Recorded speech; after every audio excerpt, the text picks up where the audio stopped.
What's going on, everyone? It's BMT, and I definitely want to talk about this situation. I'm just sharing it. Do me a favor, share the link.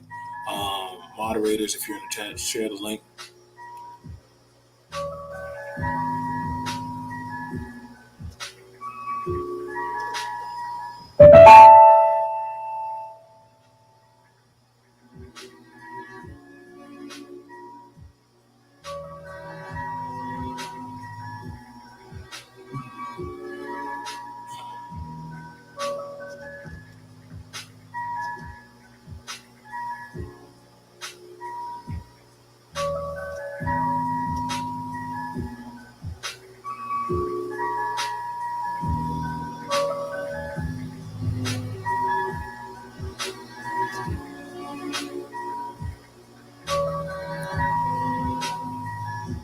There we go.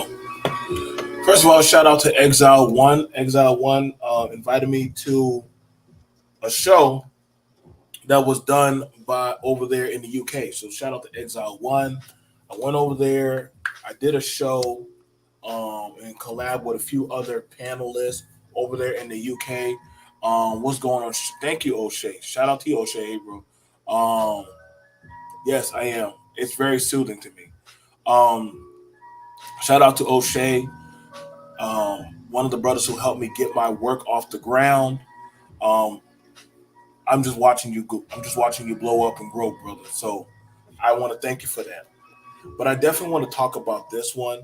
This is something actually serious that I was talking about with men all over, from the UK to now. I want to deal. I actually want to talk to you, black men, and this is something that we can't keep on overlooking. This is actually very serious.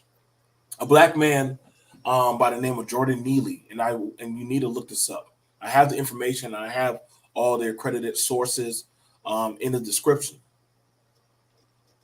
But I would definitely tell you, as black men, you need to start paying attention to what's going on. Now, I'm not going to show that horrific video due to how graphic it was. Watching a man for 15 minutes be choked.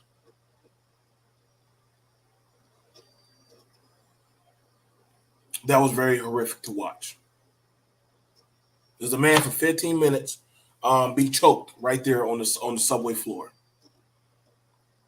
and people watched them. People watched him be choked. The brother's name was Jordan Neely. He was a homeless black man, as so many other black men are homeless, and he was put down on the ground.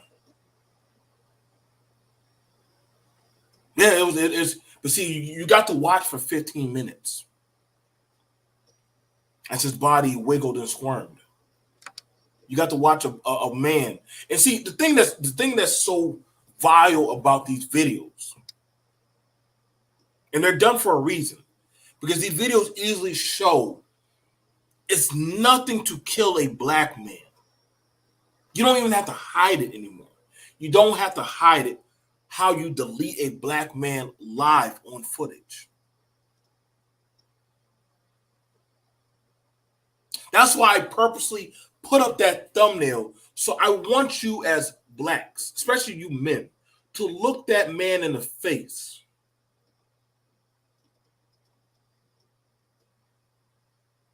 Here you are. You're worried about that. You're worried about that of a woman talking about her preference of a bus driver. You know, you're worried about that. But you have it where, and I'm going to read the story of an ex-Marine that took a black man and choked him out for 15 minutes and went home. I need to know from any brother, tell me, where have you ever seen that, where a black man has choked out somebody and went home that same day? Like right after they do that, well, you go home. I told y'all, if y'all don't start fighting for y'all legislation and advocacy of protection and rights, y'all are at the black men. You are at the bottom tier, and it's going to get worse. Nobody's going to question when they shoot you, stab you, beat you, gun you down, and now choke you out in front of cameras. Don't even have to hide or do it behind closed doors. They just do it openly. And y'all can say, well, BMT, this is extreme. But everybody who watched that video said that was one of the most graphic, disturbing things to watch a body convulse. And I talked to this white man, and this white man that I talked to on the UK panel said, well, why did he fight him? He should have complied.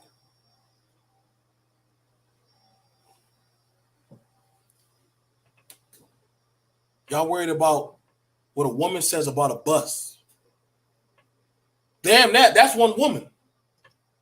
That what one woman says about dating a bus driver don't mean nothing to that of the countless black men who have been unjustly done wrong.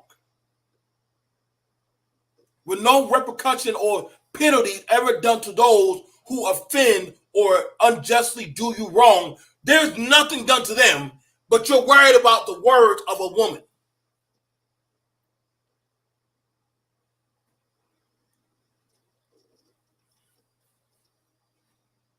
As I said, I don't know what y'all are fighting. I don't know what y'all fighting for. That's why I'm glad I'm excluded from some of y'all conversations. I don't need to be in the conversation. I don't care to be in your conversation. Don't call me. Don't text me. Don't try to find out. Listen, bro. Y'all. We're on two different. I can respectfully agree to disagree. Because see, when I watch right there with that man and how other people want to talk about other stuff, cool. I don't dictate other people's platforms. But I do know whenever something gets done wrong to one of their own, they stop their content to focus on what will just happen.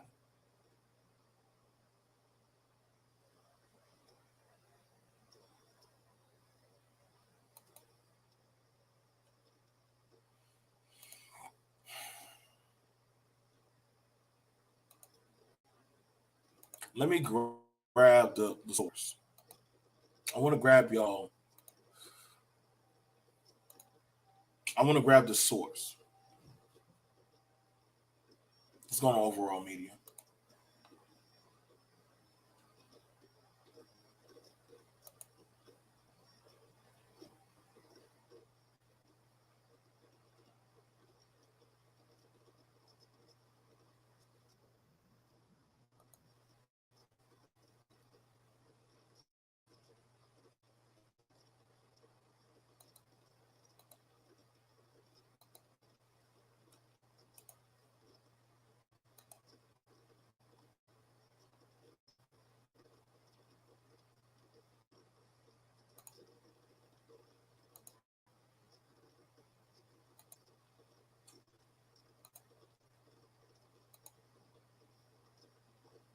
Let me go ahead and pull this up for you.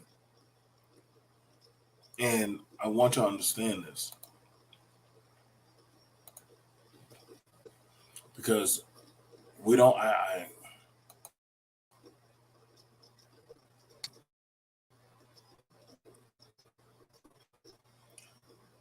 Jordan Neely, Marine lawyers up over New York, Marine lawyers up over New York subway, chokehold death of homeless man.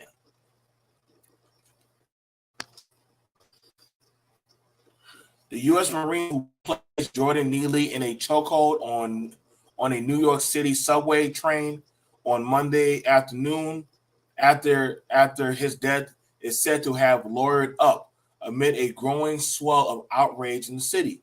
The New York Post reported the 24-year-old Queens man has hired an attorney, Thomas Kenneth, a man who ran unsuccessfully against Alvin Bragg for the position of Manhattan District Attorney.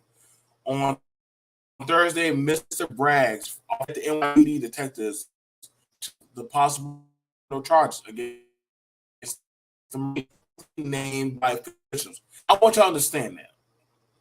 I want y'all to understand that. I want y'all to understand that. You have, this is not a child.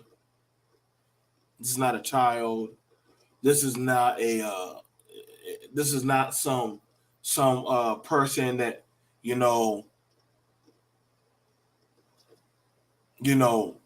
goddamn got any issues. This is a man on footage. Hang on, let me pull that up for y'all. I want y'all to just see the imagery. I want y'all to see the imagery. What's going on, B-Dub? What's going on? What's going on, everybody? What's going on, Beats? What's going on, Brownie? Shout out to you. Please, everyone, share the video. Y'all want to do me a solid. Share the video. Let me just show y'all how screwed up this is, right? You mean to tell me nobody can give the name of this white man, and I hate to make it about race, but nobody can give the name of the guy, black man here on this subway car. Nobody can give the name of this guy. Y'all can name and all the background history of this black. And this is why I tell you, like, black men, you really don't got no protection. You don't have no agency. You don't have no lobbying power. Because if you did, you would have been on the phone since yesterday getting this man's name out there already on the goddamn public. You worry more about a woman rather than this guy who is at home right now that was choking this man out.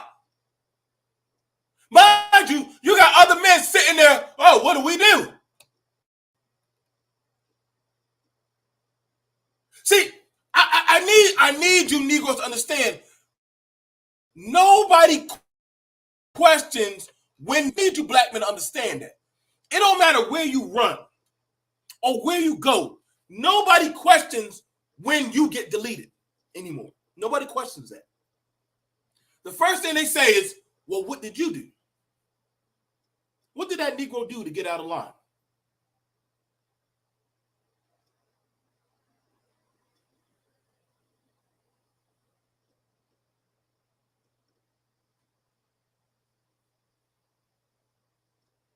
Right, no, right about that, V-Dub. They put out the black man, he has schizophrenia and he's autistic. They don't put out all his medical stuff. They don't put out he has 42-ish arrests, not convictions, but arrests. See, they already done put out the scheme of the narrative about Jordan. But all they told you was this is an ex-Marine. He was serving God and country. He was delivering justice. He was stopping that of a person. And I find it very interesting because as many veterans are homeless or mental health issues, nobody called him to question this man. Nobody asked if he had PTSD. Nobody asked if he had any problems. They can't mess with other people because they would catch a fate or project. See, that's the thing about it. Oh, they definitely did him one. They definitely did that. You're right about that. It was horrific. Thank you, V-Dub. If you can get that Marine's name, get his name. Get his name. See, I don't care to talk about this, y'all, these nuances of fictitious little lies and distractions people talk about online. I don't care to talk about that. See, what I do care about is that somebody like me can be choked out openly in the streets and nobody gives a damn. I don't like it that somebody like me can be slandered openly without question, but nobody asks about the man that killed him.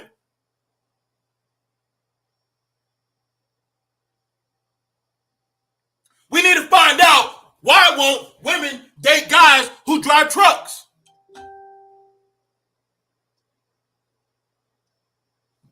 Wait, what? Yeah, that's important. These women aren't choosing us guys who take nobody. Shut up! Shut up! Shut up! Nobody cares. This is what matters.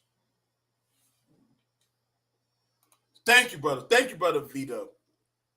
We got to depend on Black Twitter and other social media people who actually might give a damn.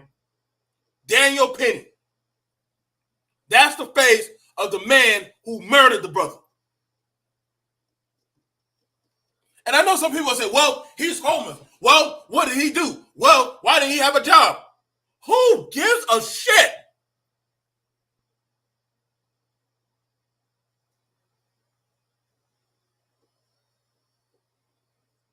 Now y'all want to know, well, what was his value in life? He has a life. I got you. Let me get over there to you, bro. If you got the information, let me get that over to you.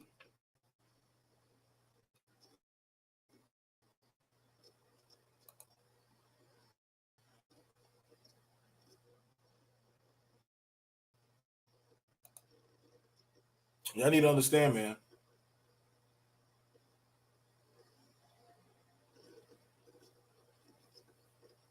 That man killed that man.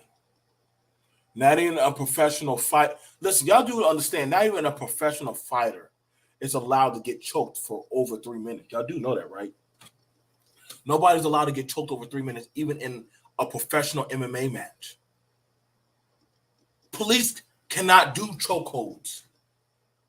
They can't do chokeholds. That's illegal. You mean to tell me that this guy was delivering justice or protecting the innocent by choking somebody for 15 minutes?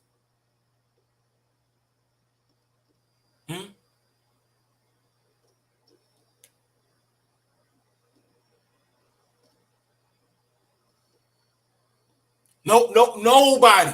No, you cannot tell me in any court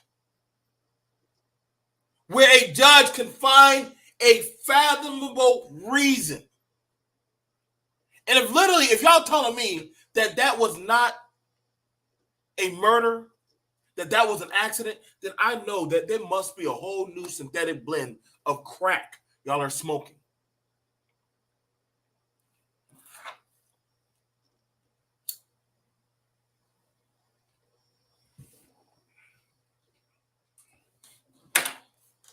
As I said, we're built differently.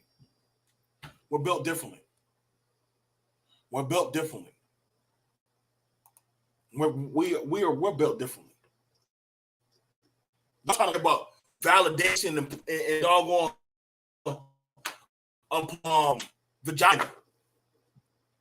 Other groups are trying to worry about, hey, how can I take that black man out?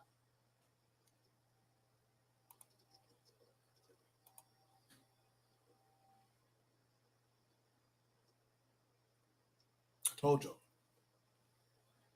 Y'all need to change up what y'all fighting for.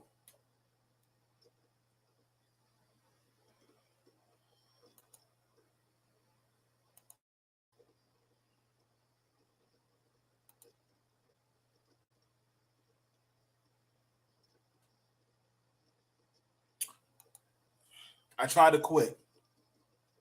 I did. I tried to quit. But seeing this, being somebody who's been on the street before, being somebody who knows what it's like to be out there, it's fucked up. Because I'm triggered about that. I'm triggered that men don't have no agency like this. I'm triggered that this is allowed to happen where this man is not being held accountable to the full extent of the law. This man's not the cops. This man is not trained. Well, he is trained, but he is ex-military, and they should have took that into account. If I would have discharged my weapon, I could promise you I would have been on the news. Ex-military soldier goes postal and starts shooting all over in the streets.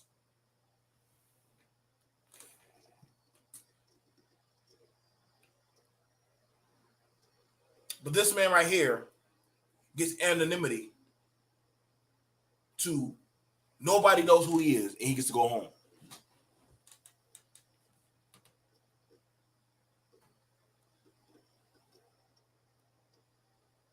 And that's a failed system. That is a very failed system.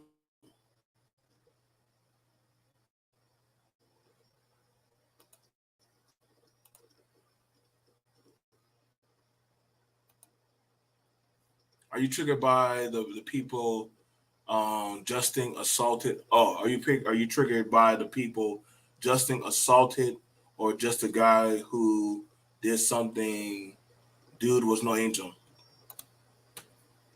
I'm glad you asked that question about that one. I'm glad you asked that question, conservative, right? Because that's the same thing that there was a guy on the panel brought up. See, he brought up about his 42 arrests, which, if you know anything about New York or homeless people, that's nothing for homeless people to get arrested. That is a normal thing. See, that's why I say I notice how this works when it comes to that. See, the first thing about that of a man is you got to slander his character.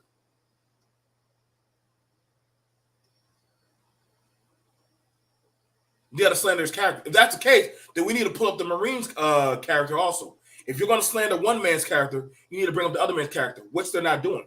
You don't tell the man's name, you don't tell the man's background, but you'll talk about the black man who's dead. You'll talk about his background. See, right there, and it's funny that literally people will trust that of the information put out there, but they don't want to do the research. So you're telling me that the guy who choked the man out for 15 minutes, he was just. That he got to play street cop. Right?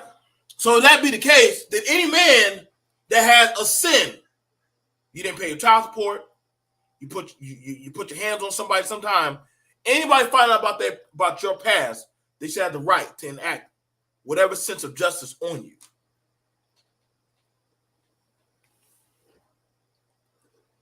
It's a slippery slope.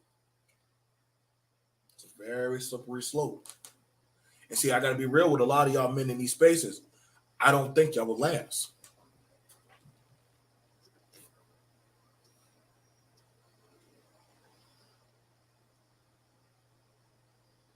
If that's the case, a lot of you black men wouldn't last.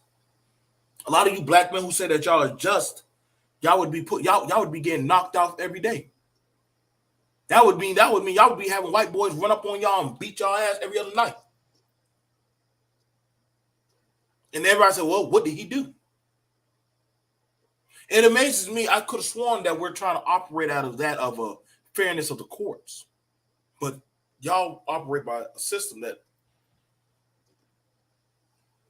So what about him being autistic?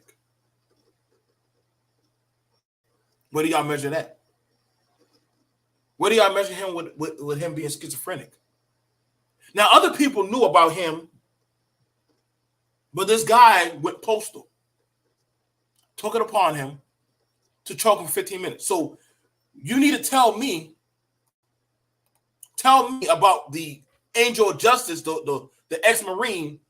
What was his benefit to choking that man 15 minutes?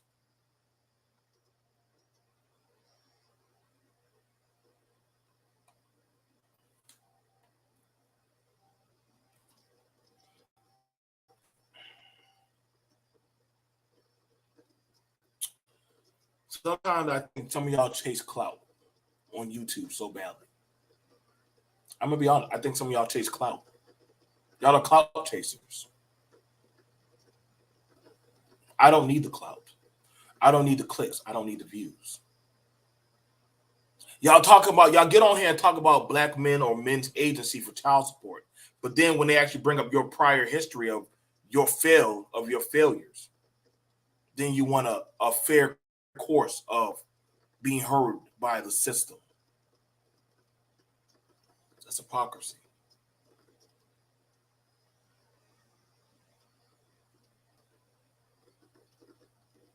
See what I'm saying? No, and that's the thing about it. I hear all y'all men space and talk about how justly done, but when it comes time, right, for that of your sentencing, you want leniency.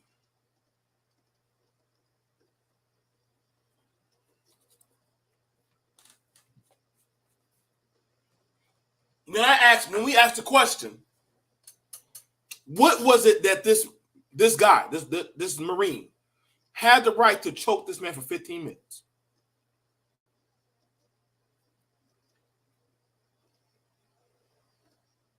You tell me that. Tell me, what was it that validated him? What training did he have to choke this man for 15 minutes?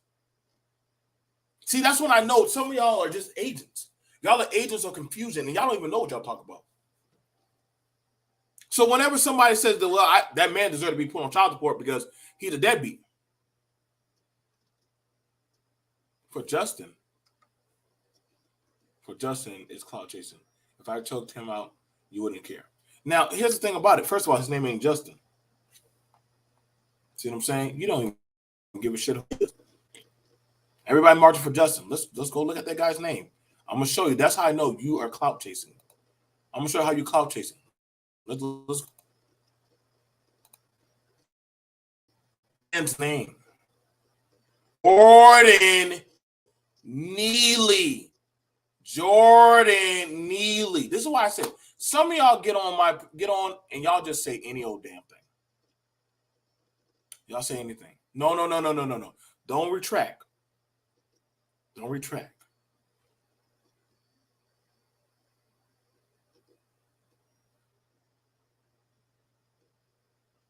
But then y'all talk about men need agency. It's unfair for men.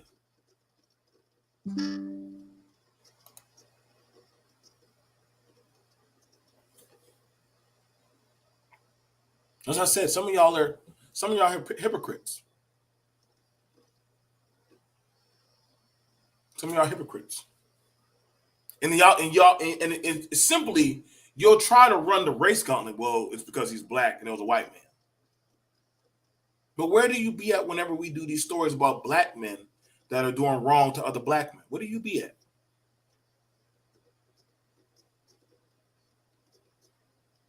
Y'all easily try to run the race gauntlet. Y'all was so willing to jump on what the woman said about dating a bus driver. Y'all see what I'm saying? See all these women are about, but y'all weren't talking about this. Y'all weren't trying to hold this Marine accountable.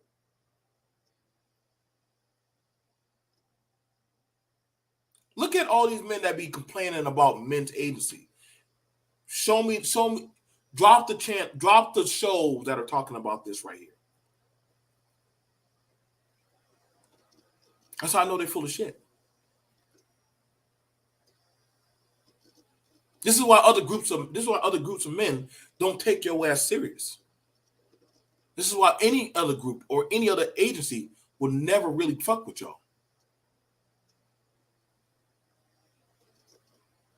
This is why people are upset, if you was paying attention, that the police allowed a man who killed a man in cold blood to go home. Yeah. Doug's right. You can say it. You can admit it right here. We listen, bro. You listen. BMT's chat.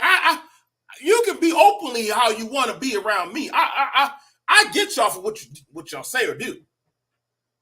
I'm just gonna do me. I'm a whole doggone ex-military, so I'm holding that doggone Marine accountable. But I'm trying to figure out, hey, so were you off the duty cop? If you would, why didn't you restrain them and call the police? When did you feel that you needed 15 minutes? 15 minutes. Do y'all know how long 15 minutes is? When did you feel you needed 15 minutes to choke somebody out? No, they weren't restraining him. I did watch the video. They weren't restraining him. Why? And then you know what's so bad about that? If they were restraining him, then that would be called a lynching. Then that would have been a lynching. Because if they all knew the one guy was choking him while the other guys were holding him, that's considered a lynching. You do know that, right?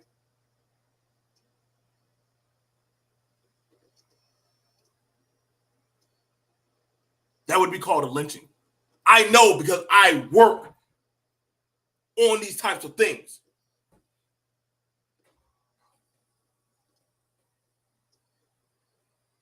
No, listen, if that Marine had choked out a civilian overseas, first of all, he would already be in the brig.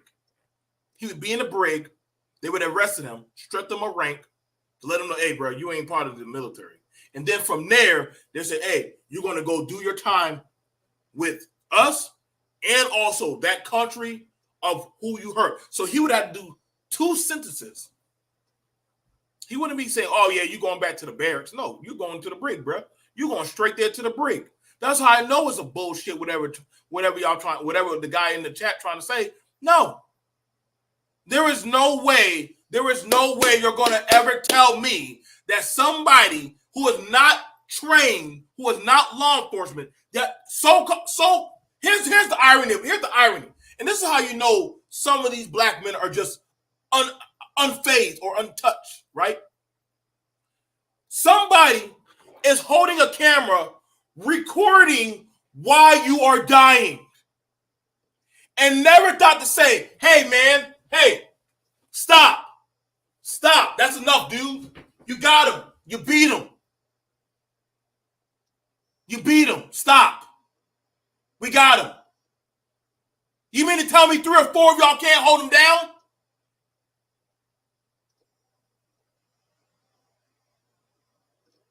But then you want to run the narrative or the excuse that we felt so threatened that I needed to choke him off for 15 minutes. Bruh, that story, I need to know what amount of crack or fentanyl you need to believe that bullshit.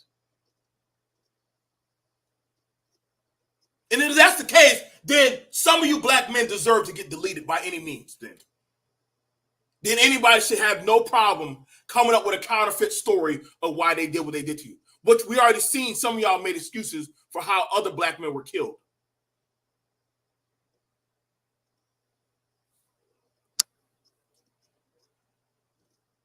Now, it only takes 5 tops.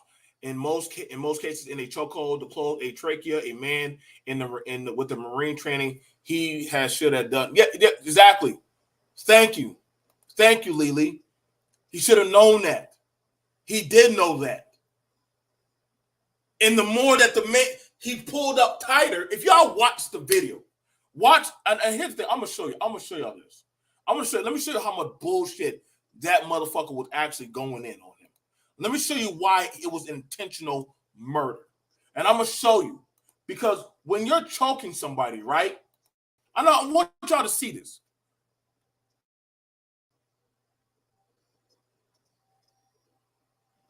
When you're choking somebody, the more he struggled, the more. Look at this goofy ass nigga right here. So all of them out. Listen, bro. If y'all lucky, I don't control the court. I would get all of them for lynching, bro. That man purposely was snapping that man's neck, but he only put him in a sleeper. That literally can go from a sleep to a neck snap. Mind you, this guy, his only thing he does is dance on the street.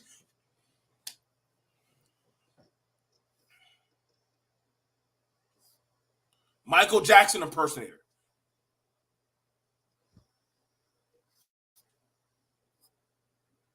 Like I told you, bro. I told you. It does not take. But look at it. No. Listen, bro. When people, I tell you, man, and this is a wake up. It don't listen. Nobody questions. And see, what's problematic is there are black men that do not question when a black man is killed. Their thought process is, well, maybe it wasn't that bad as we think it was. And see, this is why you can't take this type of ideology of black men serious. You can't. And you know what's so bad about it? It was ruled a homicide. It was ruled a homicide.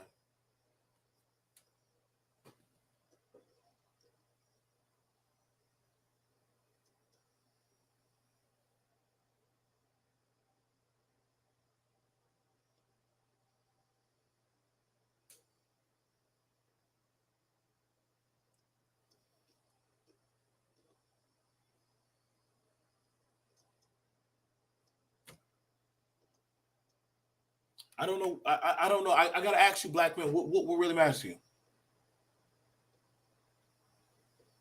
So I got a question. If it's a rest record, right? Then I'm glad you brought that up. I'm glad you brought that up. Because the thing about it is, we're in that of the age of bring up.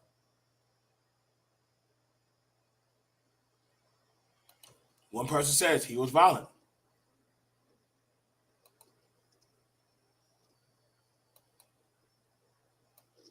Juju and other people said, and you know what's so crazy about it? People who knew him said all he does is yell in the subway. All he does is yell. I told y'all, if you know anything about the homeless society out there in New York,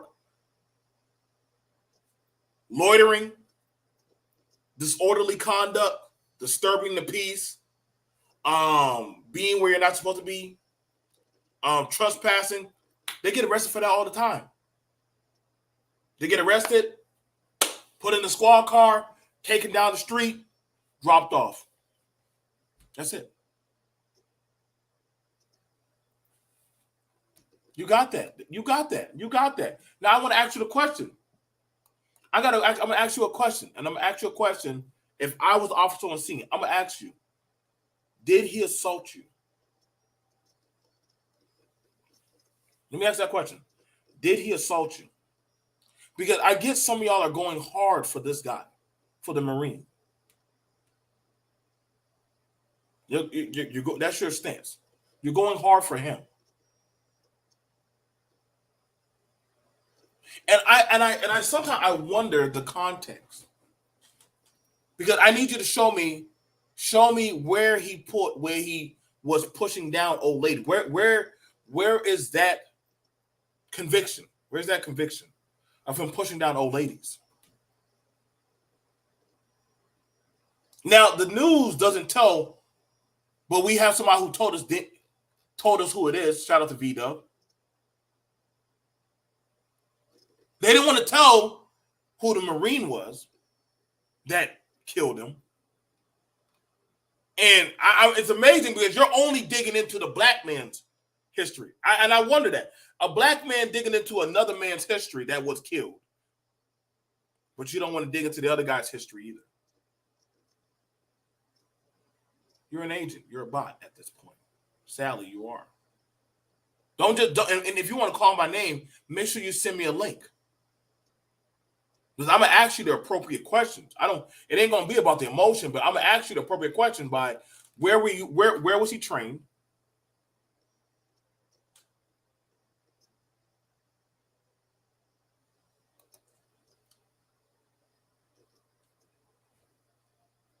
That's what I'm saying. Like, you're gonna have like when y'all start making up these things, I need y'all to start showing the prior where was the violence that he did to the Marine? Why weren't people coming out saying, hey, he attacked me and the Marine saved my life? Where's that story at?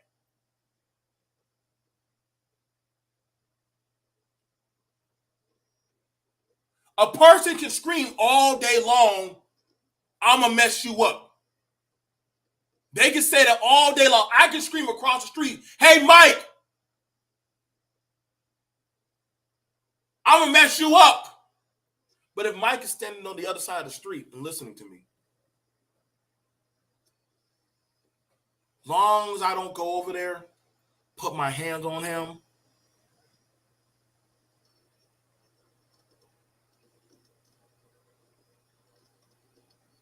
I need to know because, see, when somebody goes,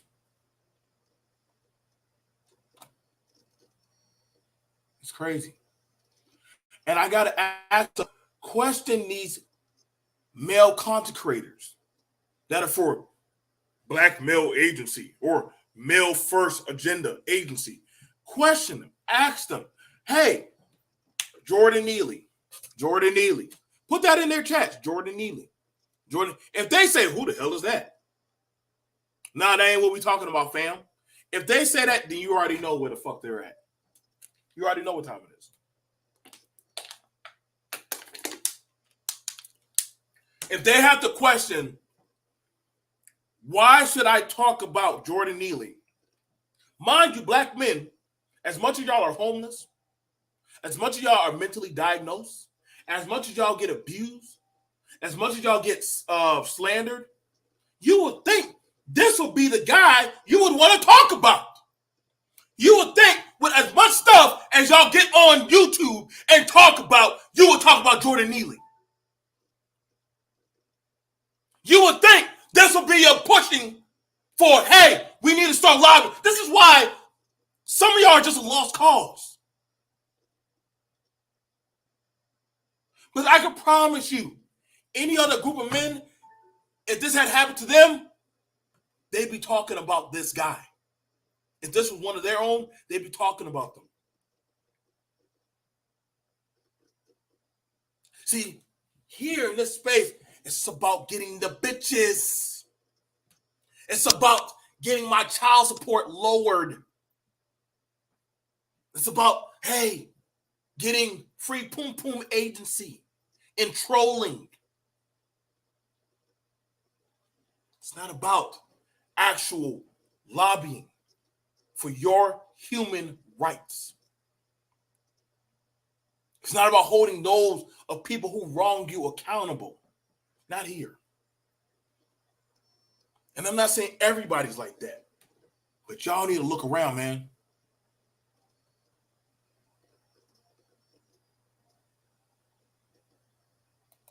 I agree, Jay. If it had been a black woman, oh yeah. Listen, I honestly, sometimes I just don't look towards certain people. And I want you to understand this now. Let's get back at it. 20-year-old man in Queens was hired. He already got an attorney. The police are telling Neely has been a homicide by neck compression, but no arrest has been made. And that's crazy. The man literally got choked out. And then, you can go home. I don't know where in La La Land can you choke somebody out and still go home, bro. I don't know where in La La Land can you choke people out and kill them. Well, of course, in New York, you can choke somebody out and you're hailed a hero. You saved lives. Well, you got one less black homeless man off the street. Thank you. Harrowing footage filmed by journalist Juan Alberto, I don't want to mess up his name, captured the fatal encounter that unfolded on an F train in Manhattan on Monday. Neely was rushed to the hospital in the aftermath, but was pronounced dead. The affair sparked protests on the subway and seen on the likes of BLM, Democratic Congressman AOC, demanded justice for the man who was a once popular Michael Jackson impersonator on the streets.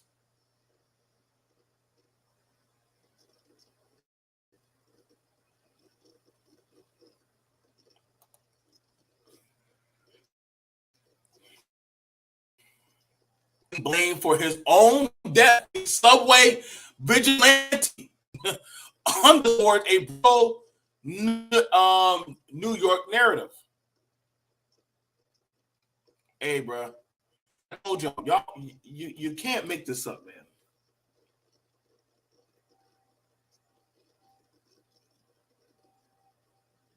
You can't make this up. It seems like everybody who kills a black man gets hailed a hero at some point.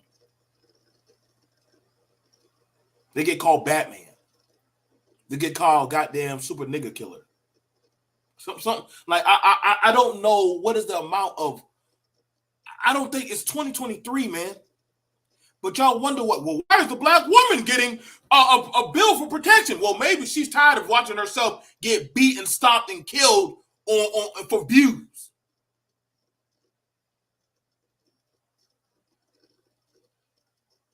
Even the agents had enough sense to go get that paperwork pushed.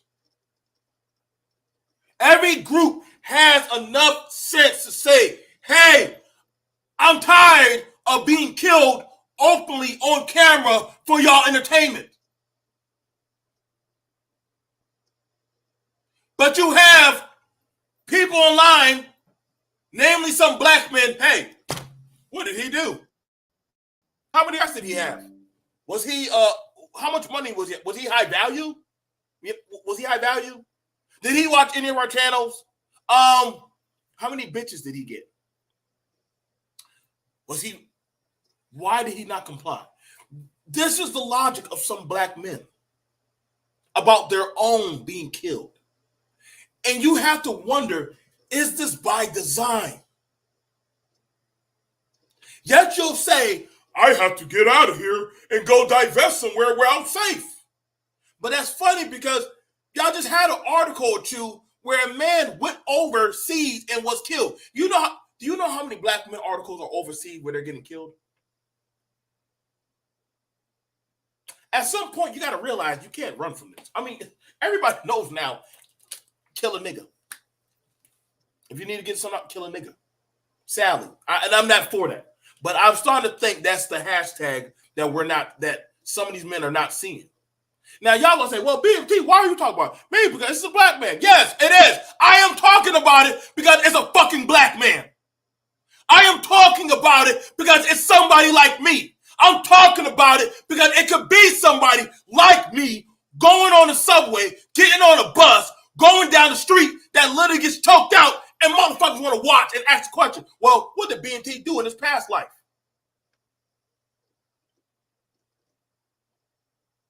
So yes, maybe y'all don't give a fuck to talk about it, but I do. Because that guy is a representation of me. Whether I like it or not, he did not need or deserve to die. Y'all can keep talking about this unification of bullshit. But I definitely see it's not an even exchange. When y'all fuck up, nobody gives a shit.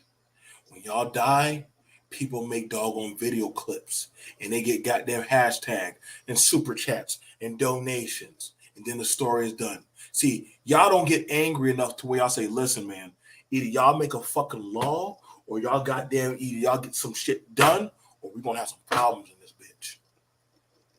And this is why I have to applaud other groups and our women because, see, they don't mind fucking up the floorboards until they get what they want. Black men, all you got to do is throw some pussy in their face or some dollars. Well, we're good. Give it to Jesus.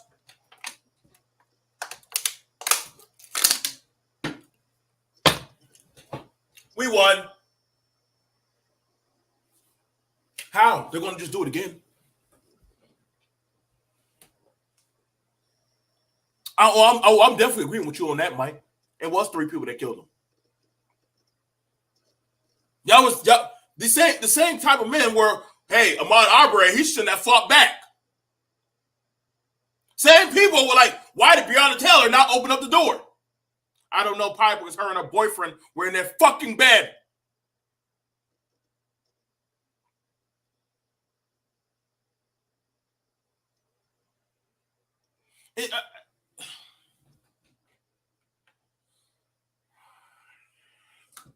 I don't know, man. What is this path of destruction?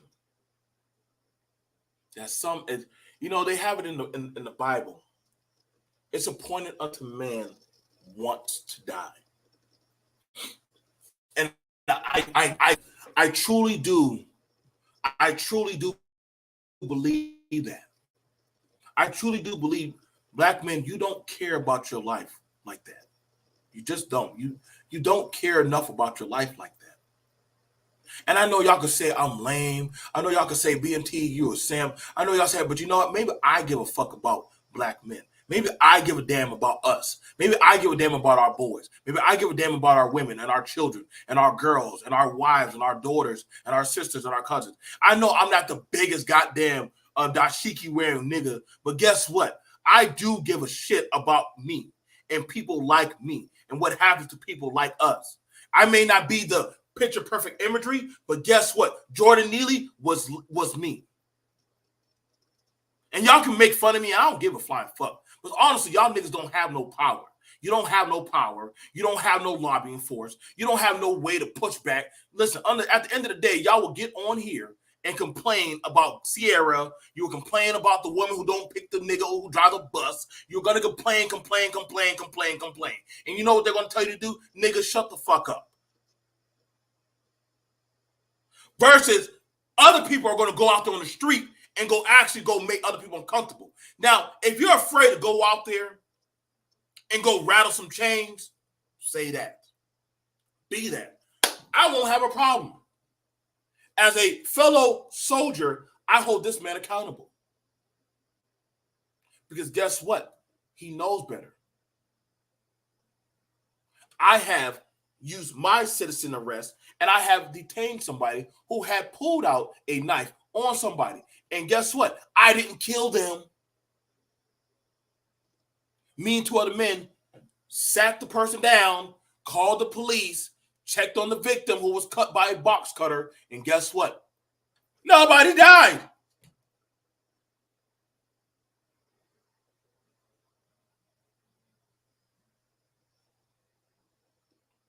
I didn't think, hey, I need to be Batman and put people in chokeholds and doggone do some MMA shit. No, that little motherfucker, he had an agenda.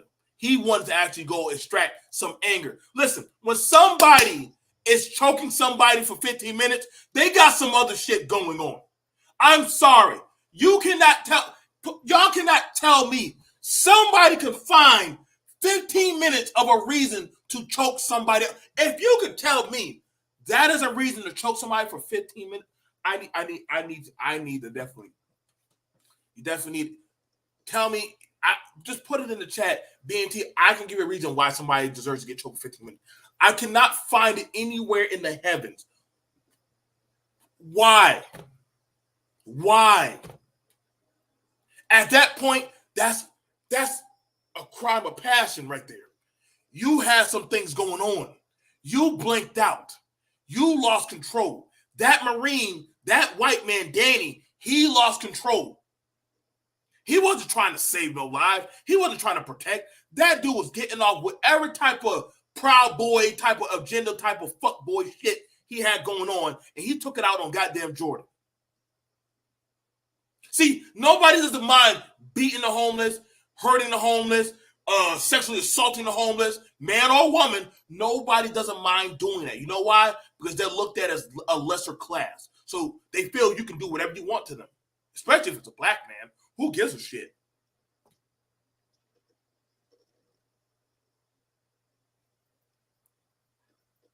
Y'all black men better wake up.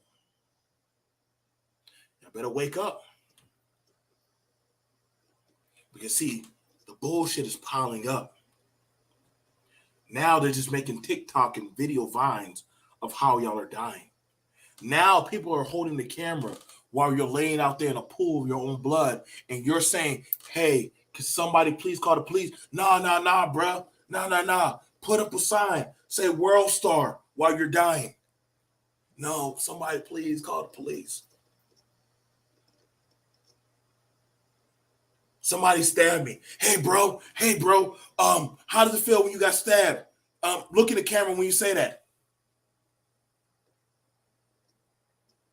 Do y'all not find it very interesting that people are now recording black people being killed?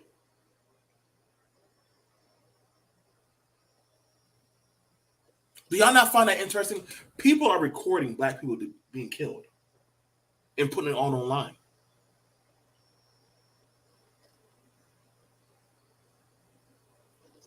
And that doesn't bother you? Does that some part, but Doug, tell me, JJ, tell me, some part.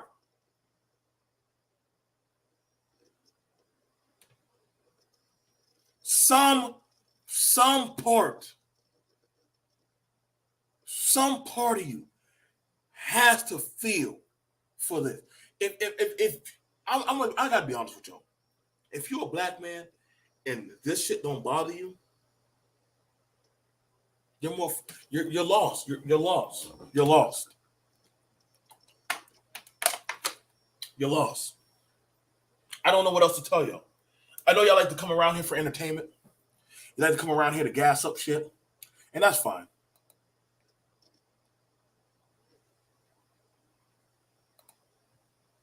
But I'm definitely telling you.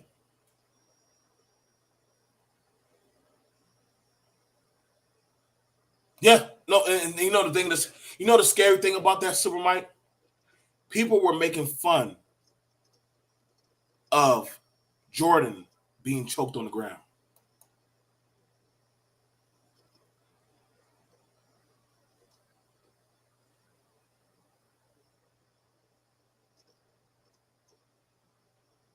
That's the thing about it.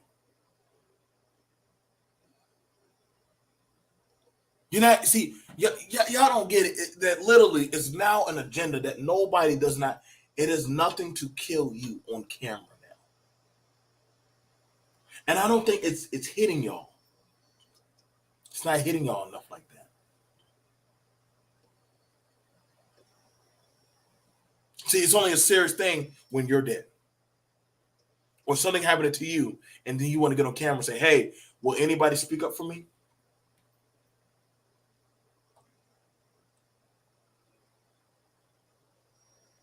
I want to show y'all something. Let me do this.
Hang on, I'm trying to grab this for you. It's something I. There's only so much we can show of just how bad. What's going on, Renaissance? The guy enjoyed every minute of choking that guy out. Plenty of the 4chan and 8chan boards will be celebrating as well. Yeah, see, that's why I don't even go around the 4chans, man. That's some pretty dark places, bro. I'm trying to tell you right now, y'all stay away from 4chan. I don't know. Listen, something that place over there, them people get excited when they see black people die over there. When that supermarket shooting was happening, it was like 9 or 10 pages of people just watching it over and over again, just having fun.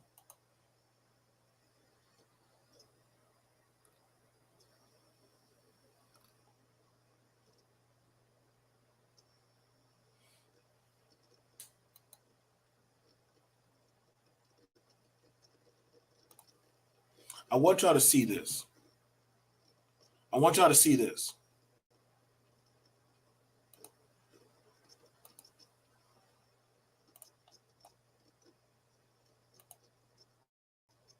And I want y'all to read really easily.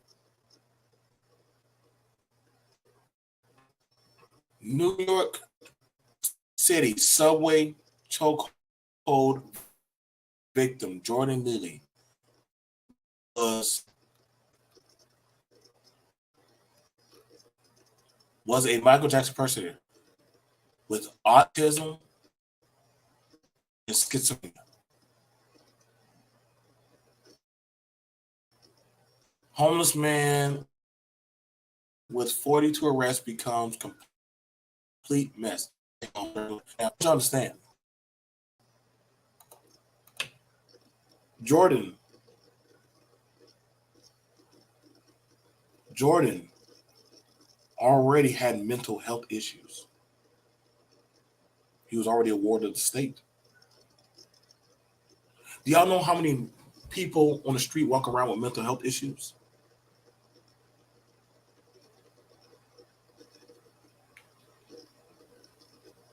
Hmm?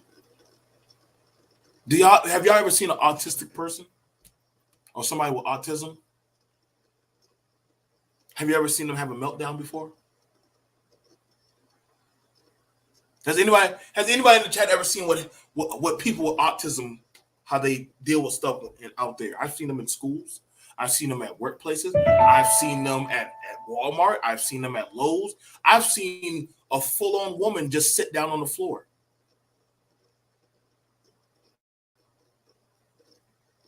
I've seen a woman just sit down on the floor, and she just started crying and laughing, and then crying and then laughing.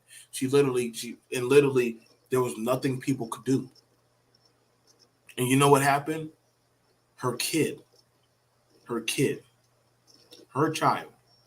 who was 12 years old, had to go to the car and go get an item and put it in her hand. And they had to wait it out.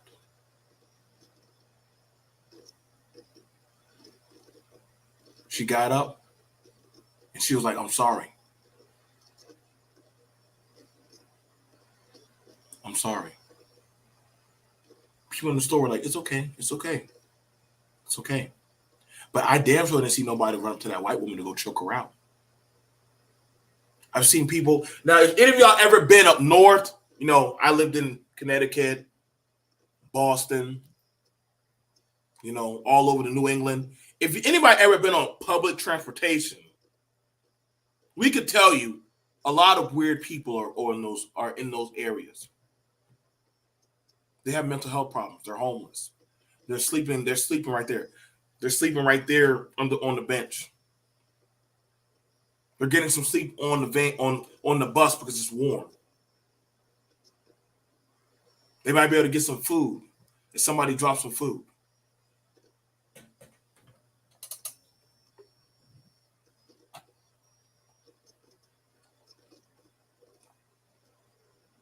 I told y'all, listen, but and yes, that is a nightmare. That is a nightmare.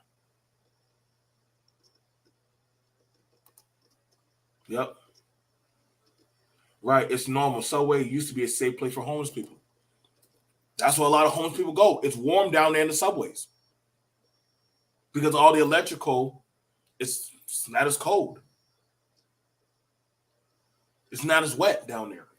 Yeah, you got rats and roaches, but oh well.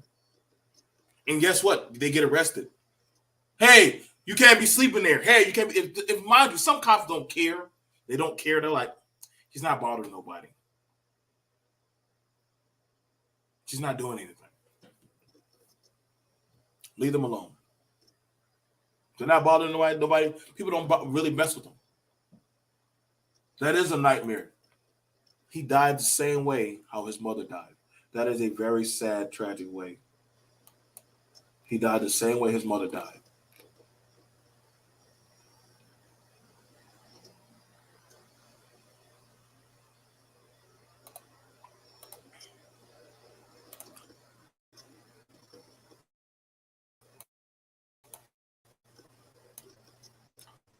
John Needy was impersonated formed around his mental health after his mother was killed by his stepfather. In the last decade, he fell victim to homelessness and was arrested 42 times. Jordan Neely was a street performer strangled to death by a former Marine who put him in a chokehold on the New York City subway. On Monday, Neely 30 was a famous Michael Jackson and often seen across the city a red Thriller leather. And the pop star's quintessential loafers. According to family, he suffered from autism, schizophrenia, and was permanently scarred by the murder of his mother, Christine Neely, in 2007. So wait a second. You're dealing with a man that watched another man strangle to death his mother while he was 14, and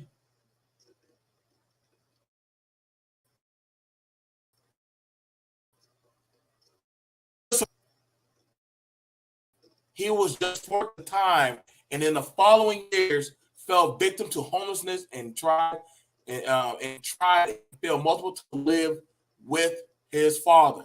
So that is horrific. You got to live with the people that don't want you. According to New York Daily Times, he was arrested 42 times in the last decade. The whole system just failed him. Exactly. See, everybody likes to bring up, well, he was arrested 42 times. But nobody brings out he had mental health issues. He had trauma. He had abuse. And it wasn't because of a woman.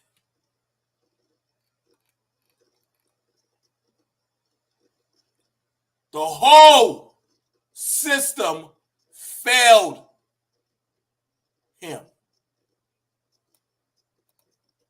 He fell through the cracks of the system. His Aunt Carolyn Neely, that's him. That's all he did was just dance like Michael Jackson on the streets. Uh-oh. What's he doing down there in the subway? Dancing like Michael. What's he doing on the subway? Dancing like Michael. Neely's aunt spoke of his sister's death and described its impact on her nephew. My sister Christy was murdered in 2007. And after that, he has never been the same. It had been a big impact on him. He developed depression. It grew and became more serious. He was schizophrenic, PTSD. Doctors knew his condition. He needed a friend told the newspaper that Neely much because of what happened to his mother. She was his sole support. His father sure wasn't.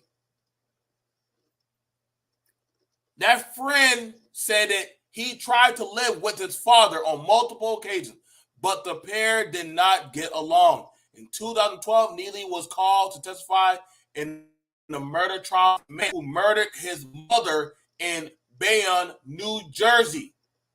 So he had also, dealing with trauma, testify about the same man that lived with him when his mother was alive. He had to go testify. That was already horrific. He's not getting support from his own father. So all he had was the streets to live on. According to the testimony, Neely attempted to say goodbye to his mother one morning before going off to school. He said that his stepfather, Sean Sutherland, blocked him from the bedroom by padlocking it. The following day, Neely says Sutherland moved out of the home and he never saw him again. Neely's father told the Daily News in an interview it's going to be a complete mess afterwards. Listen, I'm going to drop this in the chat. Y'all can do whatever y'all want from it because, again,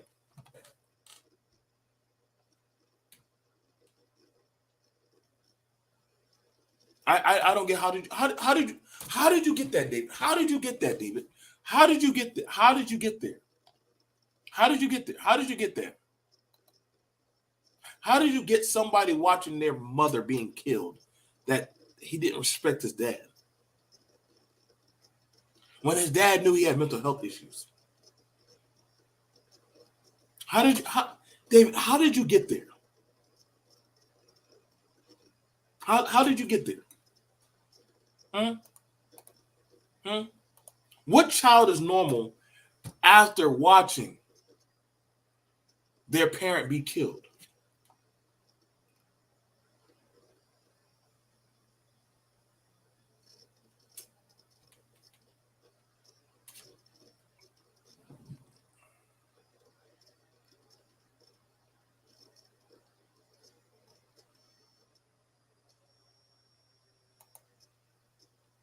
George Floyd called for his mother.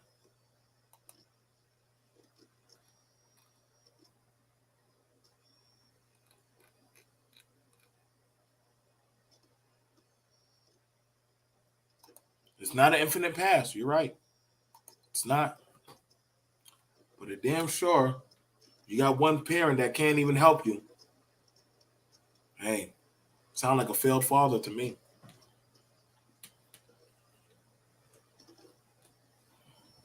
Just telling you for real. It's a failed dad. But ain't no way my child has that many mental health issues, and I'm going to put my child out there on the street. All I say is Black America should.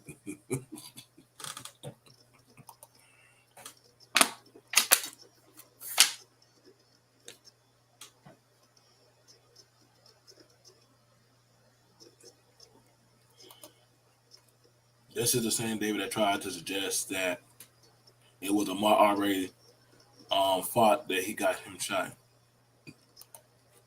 Hey, I'll tell you, man. Um, I hope some of y'all guys talk about this. I hope y'all address this. I really do. It needs to be addressed. It definitely needs to be addressed. I don't have any words other than that it needs to be called out.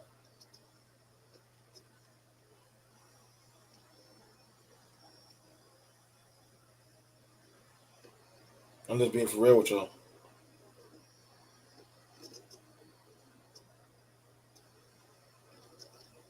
I'm just being for real with y'all. It's a it's going to get worse.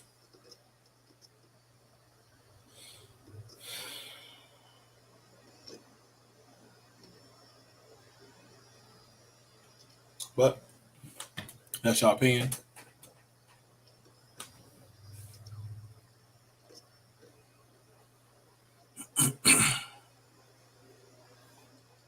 No, David, you ain't gonna be able to get out with that one. Stand your ground.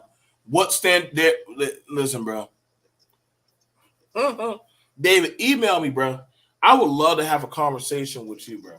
Sometimes I gotta just sit down and figure out where your mind is going. Please.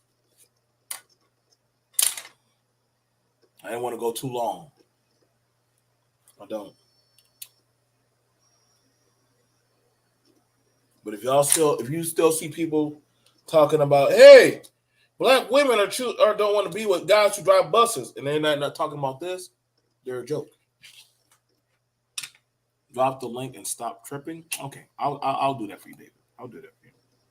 I'll give you some time. I'll give you some time. I'll give you some time.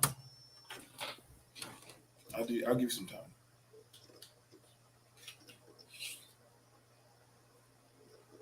I'll give you some time, David.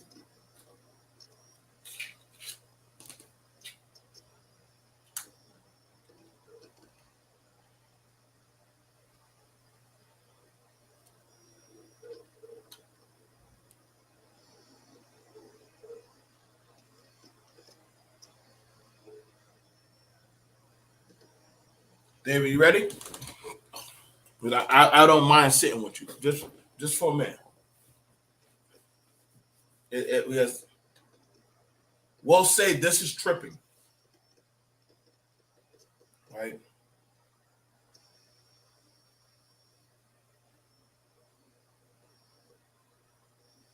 Thank you, Super Mike.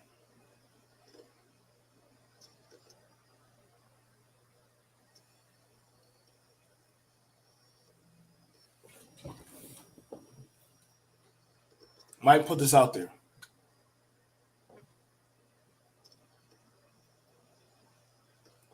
That man laying on the ground.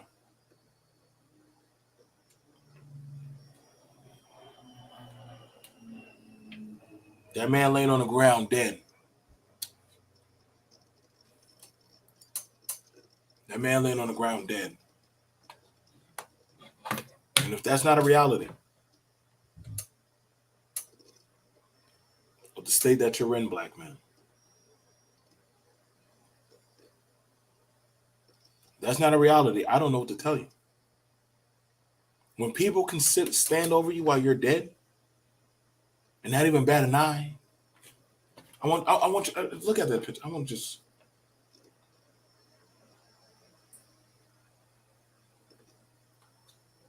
look at it. Look at it. Look at it. People can just stand over a black man body unfazed. What's going on, David? Welcome to the show this morning. What's up? I'm making sure that you.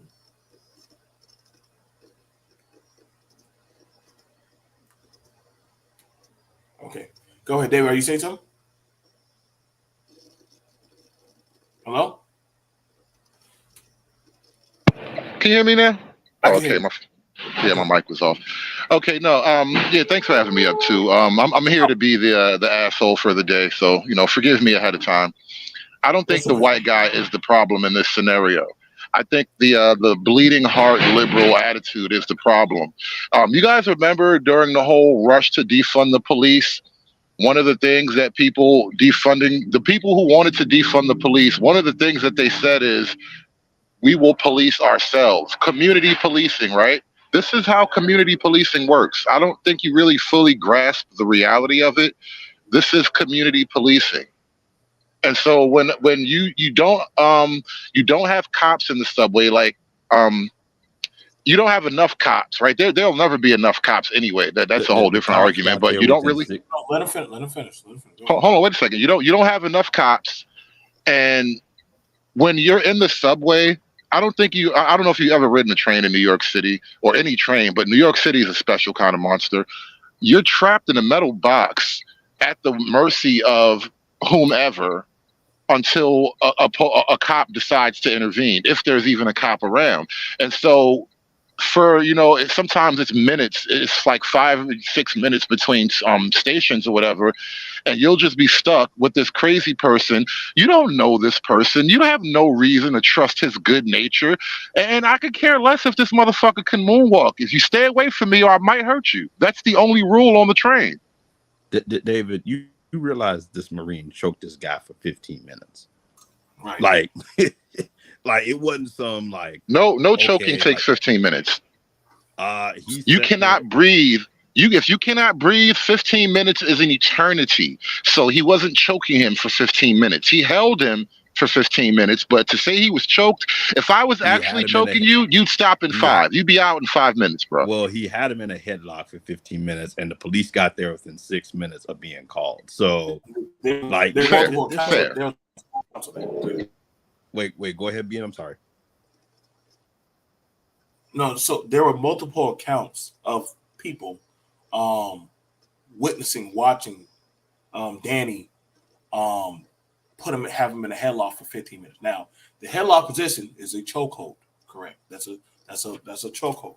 So if he had him in a chokehold for 15 minutes, and literally at no time, mind you, there were other people there. He never said, "Hey, a headlock is not a chokehold." Again, a chokehold implies you can't breathe, and that does not last for 15 whole minutes. It's impossible. No, David, a chokehold is a physical is an actual move. Like, it doesn't mean you're necessarily someone can't breathe. You can put someone in a chokehold and they can still breathe. Like, but BMT, here's the other thing. The guy was an ex-Marine, so you would know this. I'm assuming he had military training, and I'm assuming they told him, like, during that training, like, hey, this is dangerous. Like, this is only basically to be used to basically to get someone under control, and then put them in an arm bar or some other kind of lock. I'm assuming that's taught to y'all. Yes, and we're also told how long it should go. And that's the thing about it. And the thing about it when it comes to combatives, when we're doing that, because I've also taught combatives, you usually have somebody over that person, or if the person's like, hey, when y'all ever seen the videos where people's like, they start patting the person's arm, you know what that means? Stop. But the person wants to keep going. Guess what? you're doing your own thing. And you just hit it on the head, BMT. One, it's assumed that if the police are trying to stop you, you should stop at some point, and that isn't even true. But then Was two, was it's he the police? obviously the other guy didn't stop. So was he the police? Was Danny the police? That's not the point. No, no, no, no, It's no, not no, the no. Hold on, point. wait, wait, wait. The argument I'm making is there is no appropriate amount of time.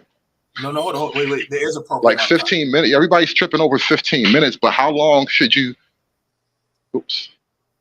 Okay, so here's the thing about it. Let me ask you this. We're not gonna let's focus on now. Let's focus on now. We're not gonna talk about other things. We're gonna talk about right now. We're gonna talk about this right now. Okay, we're gonna focus on that. When we ask, I'm gonna ask you at any time. Was Danny ever at any time was Danny ever threatened by Jordan? Was there any type of witness saying Jordan threatened him, put his hands on Yes. him? So there was Yes. Not that direct. So no, I was watching. You just said yes. Dude, listen to the answer. You asked the question. Listen to the answer. So I was watching the news talk about it. Sorry, I was up. I had to get my truck loaded. Excuse me. I'm almost done. But no, I was watching the news yesterday, and the first news story I found was it was an eyewitness report. So there was a older Hispanic gentleman who was on the train. He was in the car, and he said the man Jordan, he came on the car demanding food, demanding money. He said, "I don't care if I go to jail. I don't care if I die. I will fuck you up." Like he was making non-directional threats. He was just threatening everyone on the car. And so it was one of these moments where like, okay, I legit don't know how crazy this crazy person is. And somebody did something.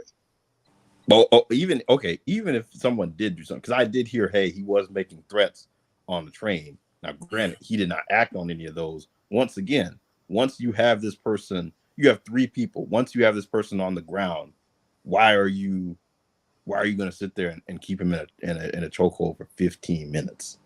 Like that's the part I don't get. And then David, you were saying too that defund the police is about community policing. Actually, it's not. If you would have actually had like their idea of what defund the police would have been, you would have actually had like, and you have some already.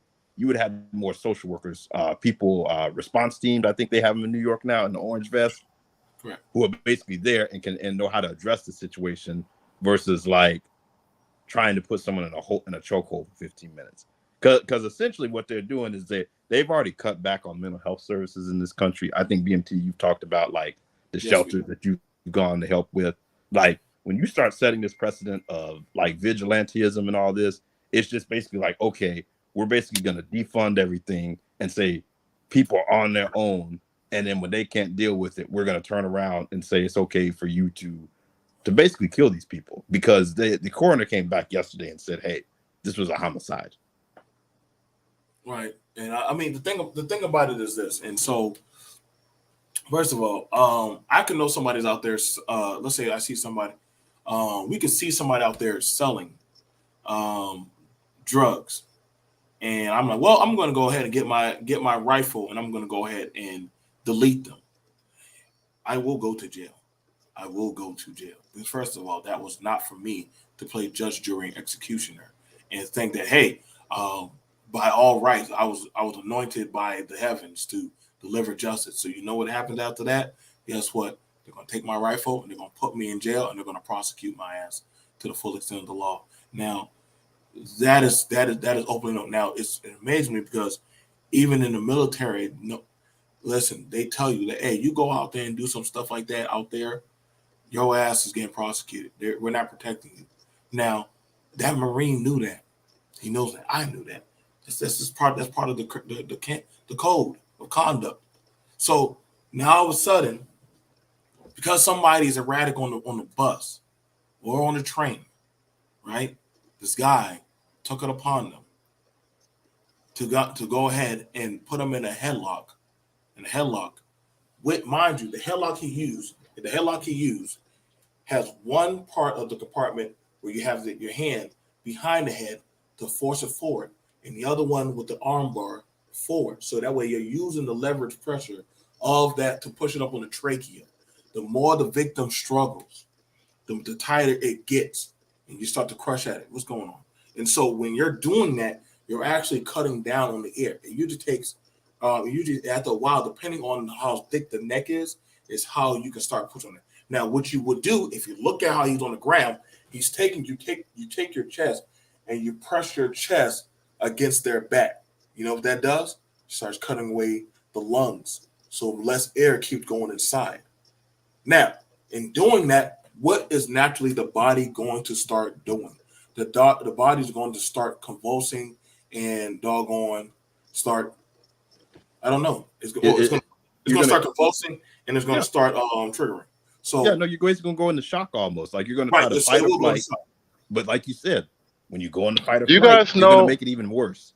Like, do you guys have any idea how many people have been stabbed, assaulted, pushed in front of trains, pushed on the train tracks this year alone? Are we talking about this case? Are we talking about this case right here? No, we're talking about riding the train because you're kind of making the argument. No, hold on. You guys are acting as if there is no danger. You want to play this game like everything is fine. Everything is not fine, BMT. David, we agreed to talk about just this situation. We agreed on it. We're going to talk about that. Now you're going to okay, so let's make it about this situation. Hold on. So should I wait until he pushes a woman in front of the train? Should I wait until he actually stabs somebody? Then it's okay? How is he going to push someone in front of the train when he's inside the train? Like, inside the train. Like, see what I'm saying? Like, no, I get you. I get you. But the question still stands. No, the question still stands. Do you wait until somebody's bleeding on the ground to decide maybe I should do something about this crazy person? When was that done? Like, tell me. Like, this is what happened with Jordan. Nobody wanted to wait for him to hurt somebody to decide to do something about it. You guys are making it seem like you should wait until somebody's hurt. And after he hurts somebody, then I can intervene. But when I watch him threatening everybody, that's bad. I got to sit here and take it. So you took the law into your hands and you killed and you murdered a man. No profound evidence. Listen, at what point am I... BMT, at what point do you get to make threats against people? When you threaten people's lives, they have to wait for you to actually show them the gun. You threaten people's lives and they got to wait for you to actually hit them. David, even if you were in New York, because I don't think New York has stand your ground like that. Like your life has to be threatened to use deadly force. So like if you're talking about like somewhere like a deep south stand your ground state. Now I don't know enough around the legal ramifications of what verbal threats are. But I just want to know what you think is the actual line of this guy has not done anything to someone. He said something, but he has not tried to go and do it. So do you think that's enough? His violent history actually proves you wrong. Wait, what? His arrest record proves you wrong. He is the guy that you're afraid of. He literally is. How do they know about his arrest? He pushes old ladies down. He has a kidnapping charge on a little girl. Like, do you even know who you're defending? Have you even looked at this person that you're putting your soul on the line for? David, here's the issue. They don't know that when all this is going on. So I'm saying, when you come in this situation, at what point do you feel like you should be able to use force against somebody? When you say you don't care about your life and you threaten my life, that's when I'm allowed to do whatever I think is necessary. So did he directly threaten Danny's life? Listen, if I'm on the train and somebody on the train is like, any of you motherfuckers can get it, I take that personally. Okay. But that's fine. You take it. Does the law back you up in that? So right, because we're trying to figure that out. That's what they asked. I asked you specifically that of did this man, but somehow the Marine knew about all his prior arrests and all his whole background and all that stuff. No, of course not. He saw a dangerous person and he intervened. Oh, wait, hold on. So he didn't have no Manchurian kind of machine to tell, oh, this is the bad guy. No, he enacted, took the law in his own hand, and did what he did. And so he should be press to the full charges of the law, because that's the type of society that, hey, The law said he was fine, though. The law let him go. The law was there. That's the I have a problem. problem with that. The law was there, and you're like, the law should do something. They did the law, something. David, the law has not let him go. The law said, okay, now we've ruled this a homicide. Like the DA is investigating, so he could. A homicide is not murder. A homicide is not murder. Correct, it's not murder, but Trey. A homicide is Right. not People murder. get That's tripped over these emotionally charged words like homicide. I said coroner. that in my show. I said that in my show earlier. That it's bullshit that they don't call it a homicide. Understand this. If I, and I'm just using that hypothetical, if I and Trey got into an argument at a bar and I got into a scuffle with him and I hit him and he falls and breaks his neck, yes, I killed him. I am accountable for hitting Trey and striking him and he dies for that. I should be prosecuted by the full extent of the law. But BMT, if I came at you with a knife in the bar, and you being a military veteran, I'm just some old pook off the streets, and you handed me the business, no, my bad. Say if I was coming at your girl and with a knife, and you knocked me out, and I fell and bust my head, it's still homicide, but you're gonna walk away because it's self-defense. You were protecting your woman. That is self-defense. But where is the self-defense in this case? No. Like self-defense is a privilege that has not been granted in this case. That's why it's called homicide. Until they actually do the arraignment and do the actual investigation the way they're supposed to, and this stuff could take days, it could take weeks. It's just too early to tell. For me, person dead, person still dead, manslaughter, automatic manslaughter charge. Now, they could get this dude off on some house arrest type shit, but yeah, you choke that dude out, you're going to jail over that shit. Like, a lot of people don't understand.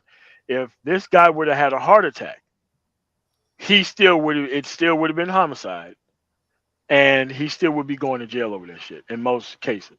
This is why you shouldn't be putting your hands on people. If you don't fucking know them, and this is a situation that ain't about you, let the dude go. Because if something happens like this, he's going to have to go into his background and his training, and why did he think, or where was he trained to use that maneuver in those type of situations? He's going to have to answer those type of questions in front of somebody. Most of the people in the US right now, if you just poll just by social media, looking at comments on every news site, most people support this guy. Most people in New York. Hold on, okay. Let me finish. Let me finish. I've got family, mother-in-law, who's elderly, who lives in New York, takes the subway, and there were plenty of elderly women this man was threatening on the train. Now, at a certain point as a man, you got to decide, okay, am I going to let this dude sit up here and get one off on all these people he's threatening, or is somebody going to step up? And obviously, 3 people stepped up. 2 black dudes and 1 white dude stepped up. Unfortunately, the optics of it is the white dude put him in the chokehold, and one black dude was holding his arm. If it was reversed around, this wouldn't even be a story. Everybody be like, you want to know why it wouldn't be a story, Trey? Because if the black guy had put a chokehold on that guy, that guy would. Trey, he no black, he Dominicano. It doesn't matter. It doesn't matter. Bullshit. How come? Okay. No. How come Jordan has 42 arrests? Like as if the police will just arrest you. That's not what's going on here, man. Okay, so what the problem is that you have to understand is you have to lock people up when they say shit that comes out of his conservative's mouth. Okay, that's not how the law works. These people did not check his arrest record. It's a post hoc rationalization.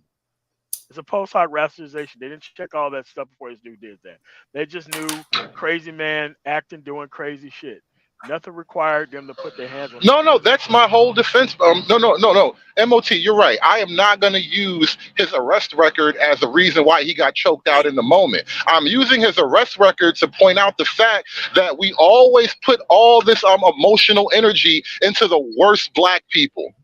There is no good reason to defend this person. David, and so that's that not aside, how the law works. he deserved what he got based on what he did in that moment. No, MOT, it's about that moment. It's not about his record. In that moment, he got what he got because he did what he did. I thought you okay, about so here's law the thing, David. and it's not emotional or anything else. When your actions contribute to somebody's death, you're going to be held responsible for that. Right. All of this stuff that we're talking about here is null and void because the only thing that's going to matter in this court case is not even going to matter about his background. It's going to matter, did he respond with the opposite and appropriate amount of force to the situation? Yes. Did that situation require a chokehold in all times, in all cases? For 15 minutes. Women and children were at risk. No, yes. They weren't. Stop it. No. Okay. All right. So he's threatening old women on the train, and y'all just gonna let him get one off on her. Yeah. You know, BMT, you're a military guy. How close do you got to be with somebody with a knife to freaking kill him? There's a 7 meters. We are expanding the definition, Trey. But it don't matter, bro. You gotta. Okay, so I get it, man. There's different morals for us up here, but me, man, I'm protecting the women and children. Okay, so y'all don't give a fuck about y'all don't care about the women and children on the train. It's a matter of, Trey, don't do that, Trey. Don't do that. I'm just saying, we Trey. Can you guys name? Hold on. We agreed that when we were going to talk about this, we were going to talk about all the evidence in front of us. Not the hypothetical. That is the evidence, bro. He was threatening women on the train, bro. Have you looked at it? There's video. I asked the question. I said, was Danny threatened? Was anybody touched? Was anybody harmed? That is something. Anybody who's a cop is gonna say, "Hey, was anybody harmed? Was anybody had assaulted?" Well, the guy was. You're playing word games. A threat is a threat. No. BMT. A threat is all you need. A threat. Threatening violence is a felony. BMT. Threatening violence is a felony in and of itself. Yes. You threatening to hit me is legally. Those are terroristic threats. That is assault. BMT. You threatening to assault me is assault in and of itself. Yes. I got 7 charges, bro, from my ex. Terroristic threats just from yelling at her. I got 7 of them in my record just from yelling at her. But does that mean that they are allowed to put you in a chokehold for 15 minutes? Kill you. Yeah, bro. If I came at her right in front of the cops or some other dude and they put me in a chokehold, yeah, hey, it is what it is. I did something stupid. I effed around and found out. If somebody come on your property, BMT threatening you, you know what you're gonna do to them. I know your arsenal. Well, I mean, we have the Make My Day law in Colorado, so we don't have those type of problems. Well, here's the other thing, David was talking about how wild it is on the New York City Metro. So, David, you think that this happens all the time? And if it is, how come this situation basically ended in this guy dying? But you're saying this happens all the time and no one gets killed. Can you name one person that was a victim on the train this year? Can you name anybody but Jordan, the Michael Jackson guy? Because I'm offended that you fucking pretend to care what happens on the train. No, I'm really offended that all of a sudden you care about this one guy. Name any other victim of subway violence in New York City over the last 6 months. Name one. David, how come if it's so bad, then how come we haven't heard name one like crazy on the subway? Bro, we hear about it all the time. Because you don't fucking care. You don't fucking care. I actually talk about this stuff.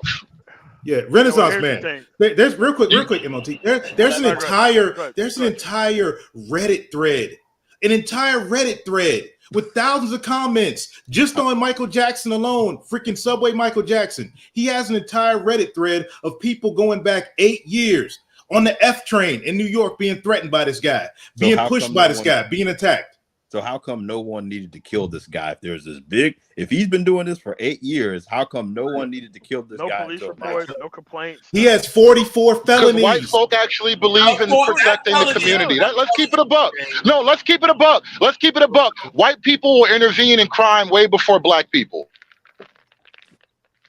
And you know that to be true. Everybody knows that shit. White folk will get up there and be nosy neighbors. They will be busybodies like a motherfucker. Black folk, nope, no snitching. Now, conservative, I just want you to know, you're playing the race card now. As much as you don't like me doing that race shit, you are doing it. Now, we're looking at that of the law. You're playing white this, black that. I'm just letting you know. So when we start doing that, I don't want to hear you jumping on panel saying, oh, man, the black people. Be fair. You did throw that out there, okay? You did throw that out there. I don't get sensitive about race. Listen, I'm not going to trip about that. My only point about this racially is you only care because a white person got involved. If I would have choked him out, you would have never talked about this. If I'd have killed that nigga on that train, this wouldn't even be on your radar. That you would might have been even problem you as might well. even ride with me. Allow me to Listen, speak for if I myself. would have did this, you might even side with me, bro. Because it's a white guy, you got no fucking empathy for the situation. I disagree Okay, wholeheartedly. I'm a veteran. What are you talking, dude? I'm a whole veteran. MOT's a vet. Trey's a vet. If anything, I'm hard on us because we know better. When one of I us support the fucks up, Marine. you know what the first thing that they're going to say is military person goes postal and took it out and took it too far. First thing they're going to do is bring up our training. First thing they're going to say, did you not have no discipline? Did he go PTSD? Did he go postal? They're going to bring that up every time. So yes.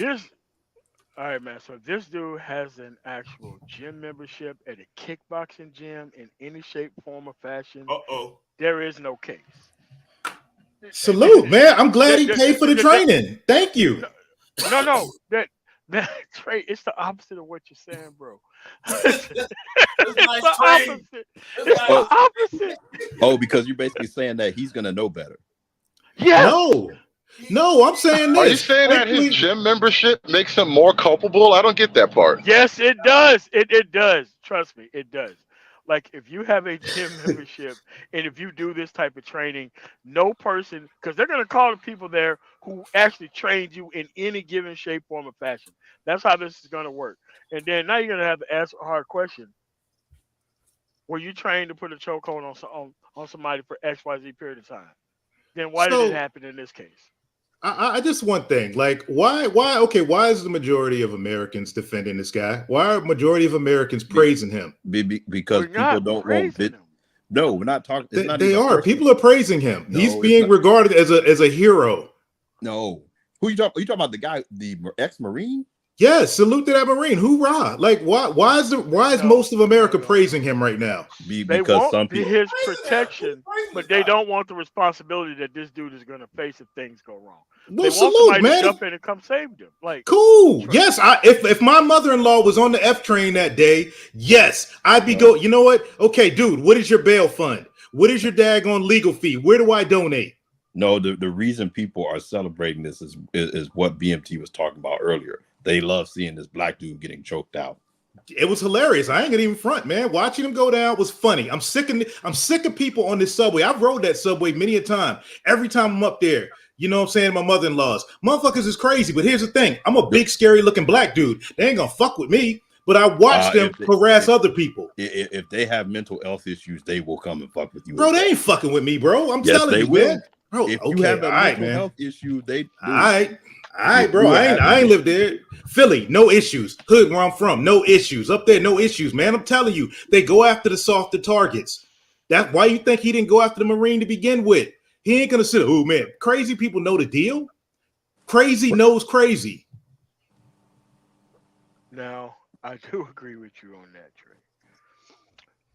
But I disagree. If someone is truly out of it, they're not going to distinguish. But at the same time, we have to look at the situation. Do we want anyone and everyone jumping up and doing something to this magnitude and not being held to account if something goes wrong? The answer is no. You have to be able to set a standard, man. And it's unfortunate, but he could have let that hole go any other time before that dude went limp, man. You know all that stuff's on tape. All that stuff is on tape. You can count that, and it's like at some point this stuff is excessive and exceeds the type of training. Is it the type of hold? Yes, you hold the type of hold for a period of time, and you're gonna get the results that how you got them right here. I want this dude probably to get charged. I don't want him to go in prison for a very long time. I want him if he haven't done anything else or don't have any intention on just George Zimmering, you know the fuck out after this situation. Just put him on house arrest. Next time he do something, he gets locked up. But do I want this dude to go to jail for a while? No. Should he be charged? Yes.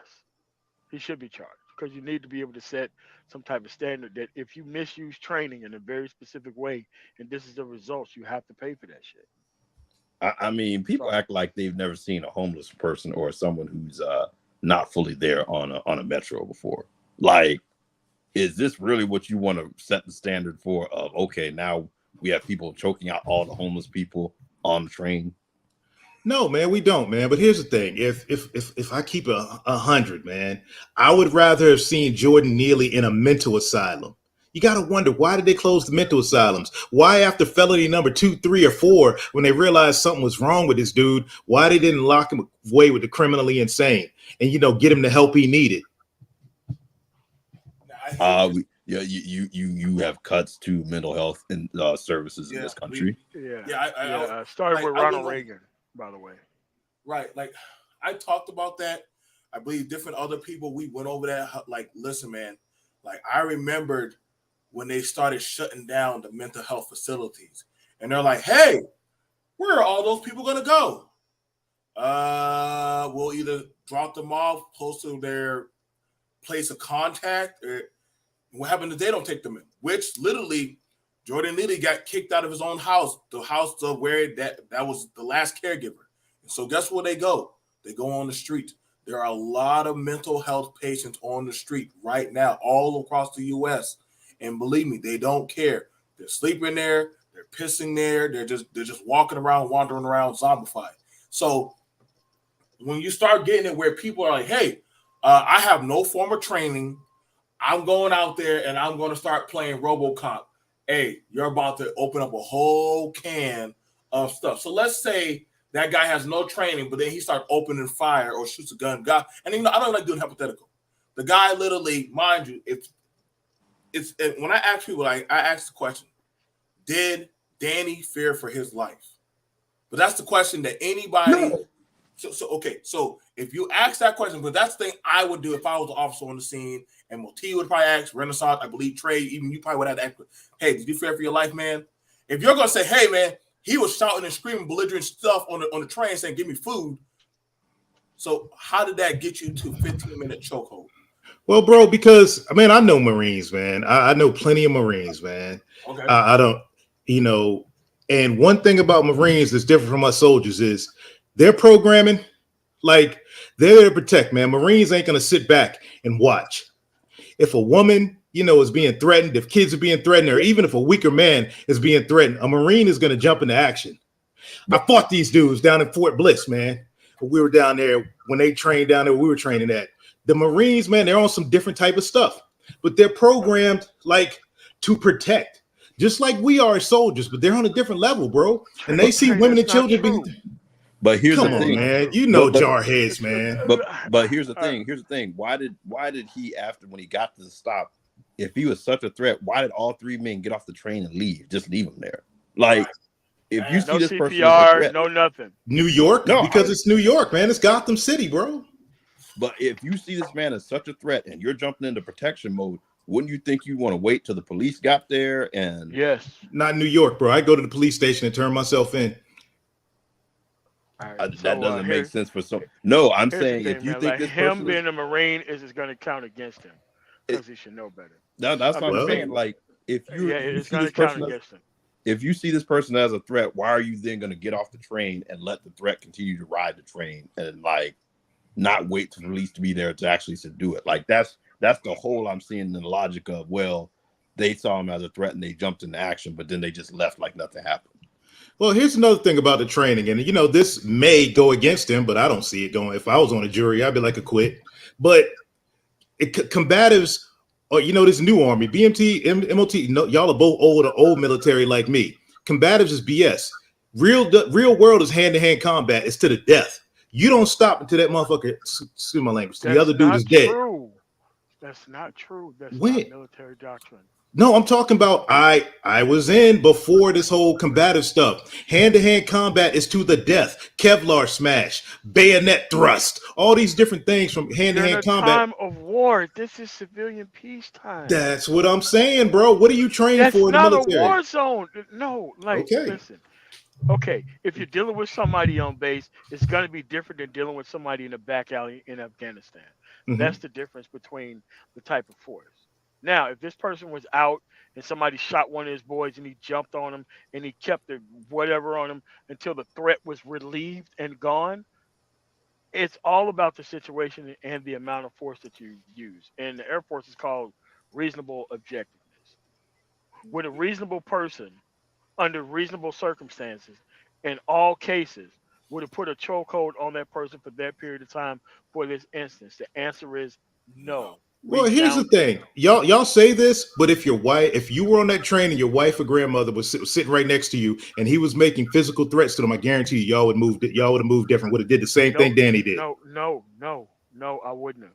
Because Okay, I know the see, limits of the law before I even get involved in it. bro. Wait, okay, so when that fight or flight muscle kicks in, you aren't gonna protect your woman. You aren't gonna protect the woman. Okay, okay. So let's take it back to the topic. The topic is, black woman dating a bus driver. If you react like that. Hey, let's not go to that damn hypersexual shit, bro. No, bro. Hold on. Here, let's look at this, bro. It's real. That's your topic. If your woman sees you, not protect her. If you let this dude get all up in her face and you don't do nothing but let's de-escalate, and he just keeps threatening her and other women on the train, of course she's gonna want to do like Danny. I guarantee you, Danny has got plenty of groupies and plenty of women in his inbox right now, because that's what men do. No, Yeah, but that man is still up for investigation and could possibly go to jail. Like, yeah, good. Yeah, Send me his what? Hey, send me his Cash App, man. Send me his GoFundMe. I'll donate to him. But salute, fellas. And BMT Renaissance man, y'all take it easy, fellas. I got to get back to work. No. All right, cool, man. All right, go ahead, MOT. Go ahead. All right, so here's the thing. I can't even believe I'm going to say this. Yeah, that's what jury notification is for. They can still vote for the dude to be guilty, but they can also say that this guy's not going to serve any jail time.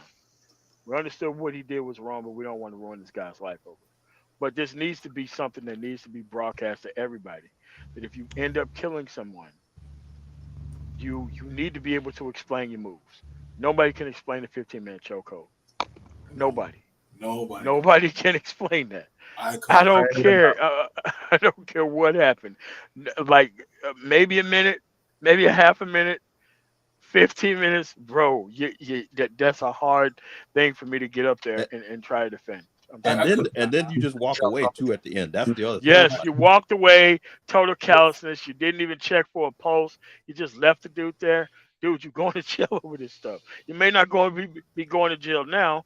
Whatever the next administration is that comes into this, your ass is going down eventually. The lawyer's not going to be able to save you forever. Dude, if you got that DA that charged Trump, this guy's going to get charged. Like, they were talking about, like, they're not sure, like, how strong his case is. Like, he's going to charge this guy. Yeah. Not today. I mean, because after these situations, they tap his phones and they just watch him for a while, maybe forever. But he needs to don't do any, like if I was this guy, don't do any interviews at all. Period. Don't go to anybody. Lawyer up and get hunkered down and don't say anything. Yeah. To anybody.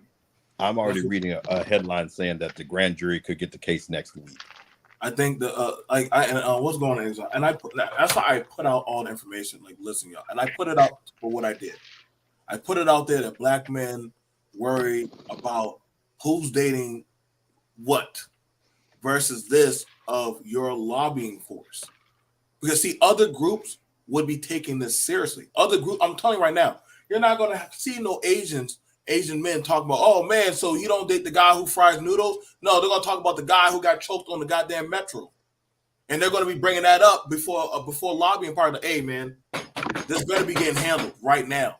Like, they're not going to be turning a blind eye. Like, no other group. What's going on, Nagon? Like, nobody's turned, like, that's what I'm saying. Like, some of these talking points are gone into la la land. Like, this is serious, man. Like, this is why y'all gotta start choosing your proper lobbying force. I don't care about your dating lobbying force. I care about this right here, about guys holding cameras while you're being choked out. They don't know your ref record. They don't know your background. I can't find not one officer, and I am trained by the state of South Carolina that can literally find me a trainer that will give you the go to choke somebody out for 15 minutes. No CO, no MMA, no trainer is ever going to okay you to choke somebody for 15 minutes, dude. You listen. I need to know the judge that will okay you, man. There is no judge that will okay that type of shit. The other thing too, BMT, I'm reading the witnesses on the scene are saying that he was making threats and like he was not threatening anyone particular. Like he was just saying it, yelling out loud. Like you've seen that on the train. Yeah, I mean, he was just being a crazy person. Yeah, that you should ignore. That's what happened. That's what I'm saying. Like, That's why I said if y'all ever rode on the public transportation, there are mental health people on these places all the time.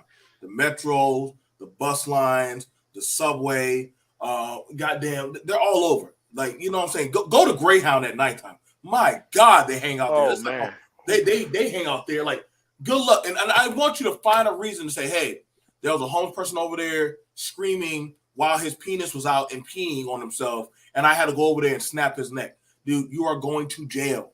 You are going to jail. Don't forget they're not going to hear what you have to say. You're going to jail. The other thing too, don't forget that even if this guy gets off criminally, there is going to be a civil suit as well. Like the city of New York, the subway system, or even him, someone's going to end up paying for this. I guarantee it. It's going to be a wrongful death. Yeah, the family going to get paid. Like somehow, like they're going to get hit. For, like and that's what I said. Like when you got it where people are trying to civilly trying to practice their own lawlessness of justice. Be ready. I'm telling y'all right now, y'all gonna start getting y'all. I'm telling you, that's an avenue y'all don't want to go down, man. You don't want to go into the wild. There's a reason why the federal government had to get the U.S. Marshals involved with the Wild West. Go look it up.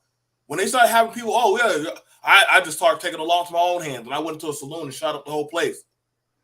Hey man, you're going to federal jail, bro. Nobody told you to do all that shit. Like, I don't know. This is not some movie, dude. We live in real life. Like, it's like, so that's the case. People who already been prosecuted and did time served, when they get out, well, that person sold drugs and beat somebody up, and he's out now. So I'm gonna go ahead and put him down. Okay then. All right, dude. Put these shiny bracelets on and get your ass in this squad car. Because you definitely did not have that right to do that. And this is something where I'm telling y'all, man, y'all are walking down a slippery slope of this type of shit. And I know, and the people try to make it seem like, well, BMT, I don't get why you're saying it. Is it probably because it's just a black man? No, dude. And Exile could tell you, dude, I was talking about this stuff you got people in UK panels talking about this. You got people in African panels talking about this. I don't know why other groups of men say that this is a waste of time. Hey man, I don't know what to tell you, bro.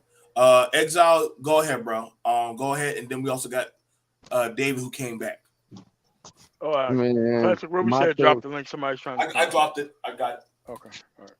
My thing is, like I said on that other panel we was on, BMT, that man was a trained individual. He knew what that 15-minute chokehold was going to do.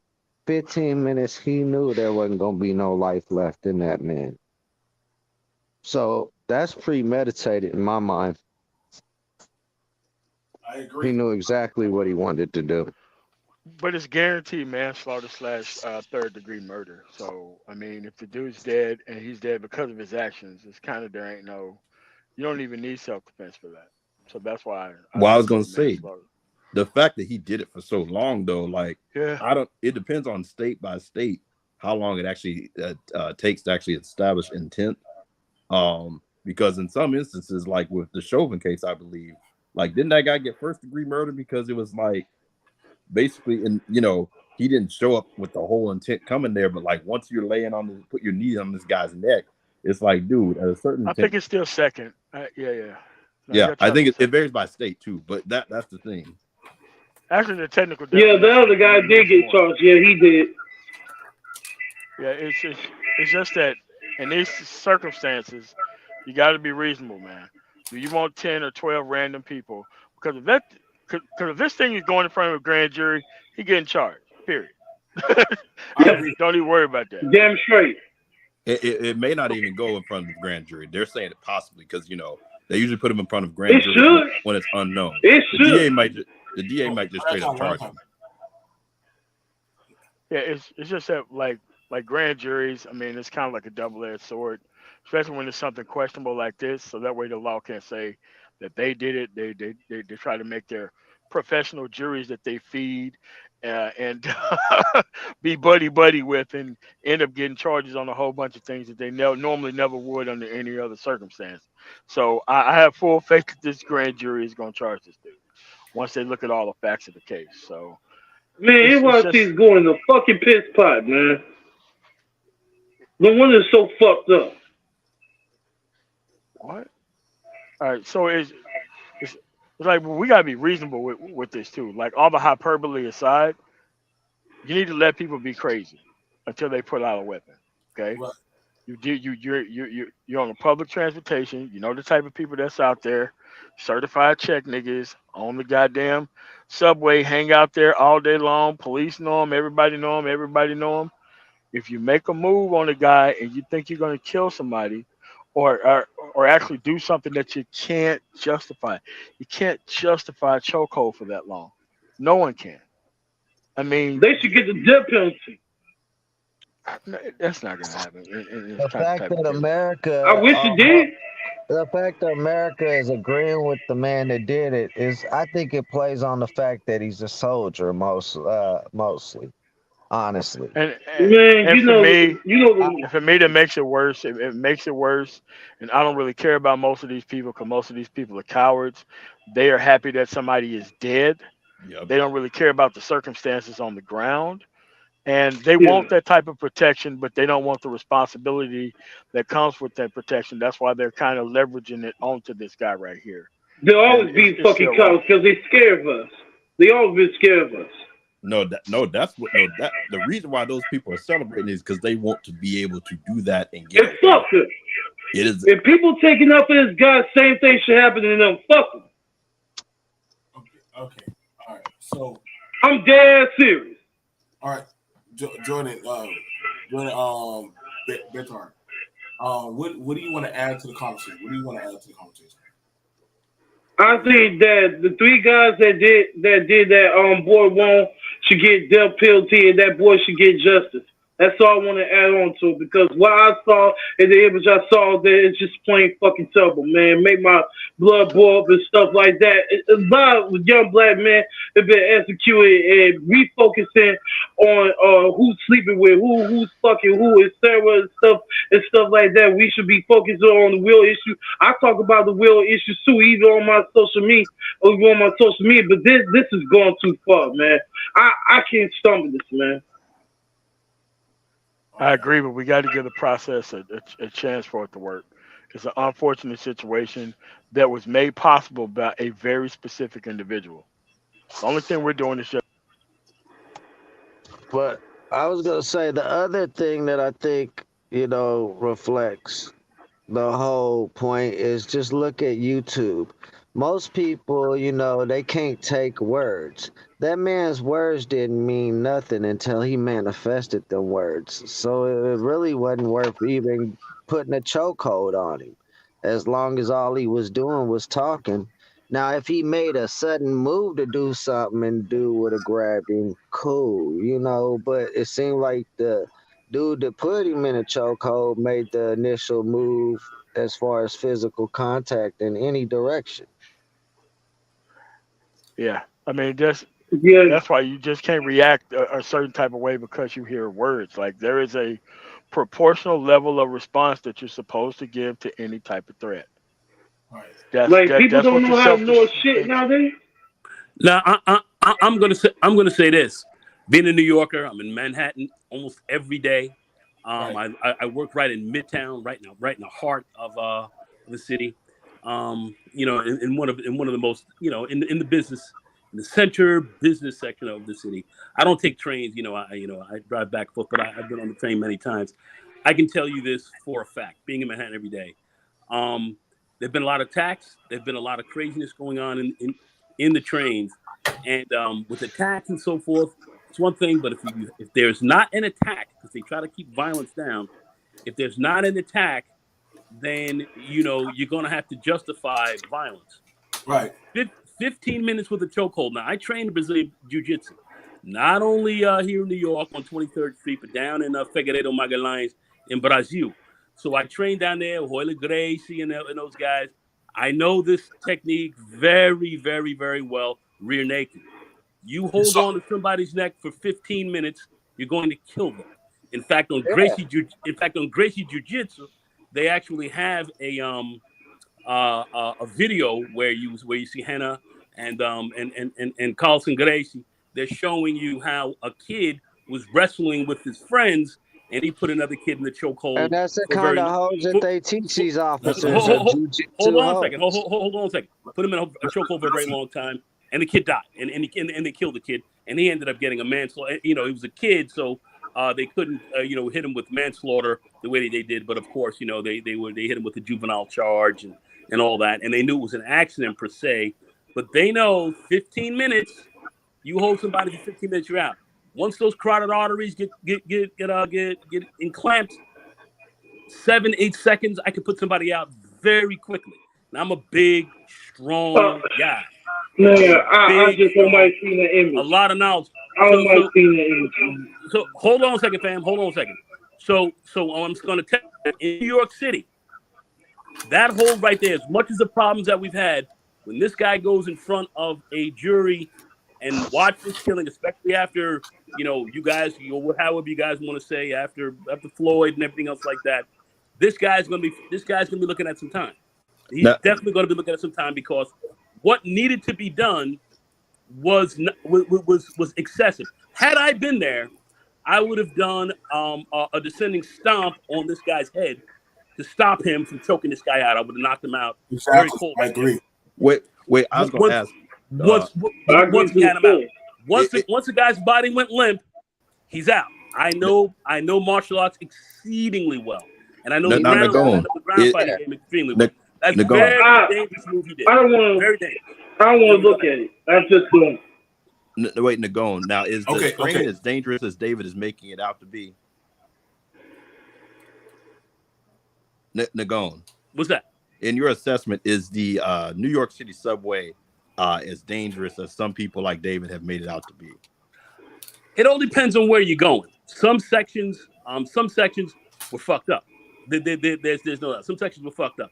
You had certain trains you ride at night, R, the N, some trains, the 4 train, some of these other trains, late at night, you roll around, gets dicey. This was at 3:00 on the F train. This 3:00 in the afternoon. 3:00 in the afternoon on the F train. It's usually not that dangerous. It's kind of a time where a lot of the people are definitely going to be traveling. So that's not a time really. That's not a time where you see a lot of attacks or a lot of killings. You might see arguments and so forth. And for Trey and BD, my man, I would have definitely preserved that guy's life, because I believe in preserving life. I don't believe in taking it like some of you savages out here. Like, and had you been holding him, I would have slammed your head the same way. You'd have been out. So that's exactly how. Are we to believe? You don't need to kill anyone. Are we to believe that the crazy people respect time and work schedule? Are the crazy people only going to crazy you on during the workday? Is there a schedule for when you can get stabbed? Hold on a second. You're asking two different questions. Okay, if a person's crazy, all right, if they're crazy, are you saying that they're a little out of their mind, so you should kill them? Is that what you're saying? No, I'm saying he's acting crazy, threatening me because he's crazy. And that's how he got killed. He didn't get killed just being crazy. He was up crazy. You have not. Yes, you threatened me, I might kill you. Yes, bro, that's how that works. Even on my panel, one at a time. We are men. Hey, look, I just want to. I'm just going to say this: if you're going to kill someone, all right, if you're going to kill somebody, all right, you're going to kill someone, they have to come up, threaten to kill you, and move in your direction in which to do such.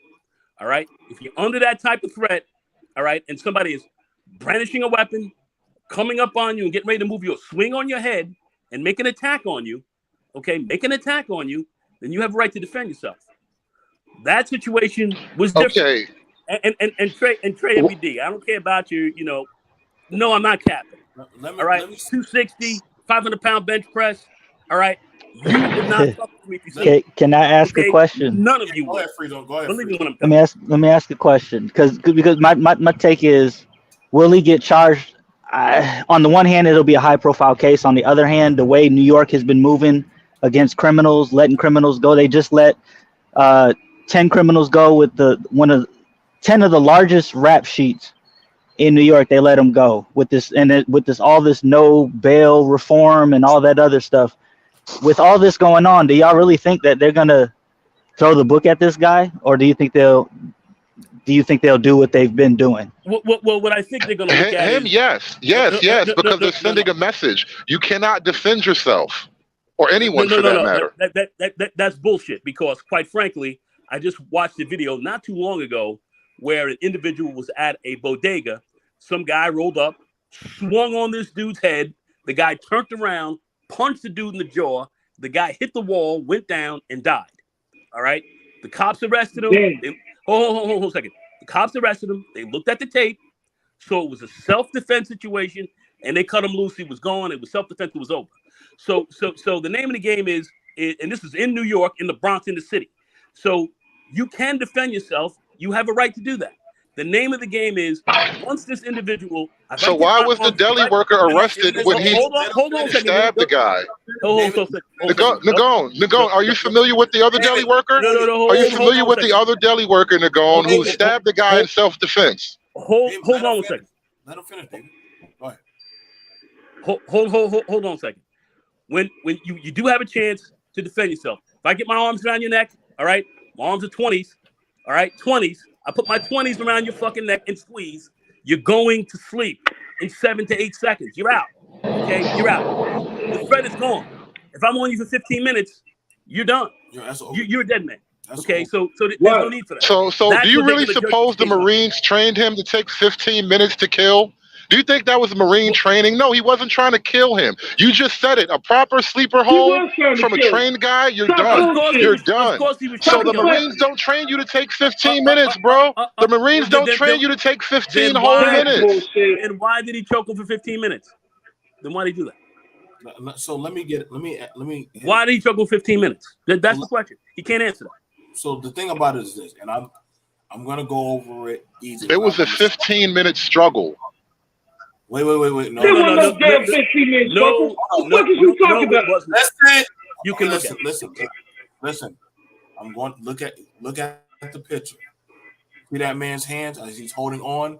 That body is trying to survive. That is, he's not doing no rare rib jab to get out. He's not trying to gouge the eyes. His body is naturally trying to survive. If anybody was a ref, if anybody was standing over that dude, they would have said, "Hey, dude, you got him. Stop." Or they would have just kicked the dude in the head and say, "Hey, man, now you're getting tunnel vision."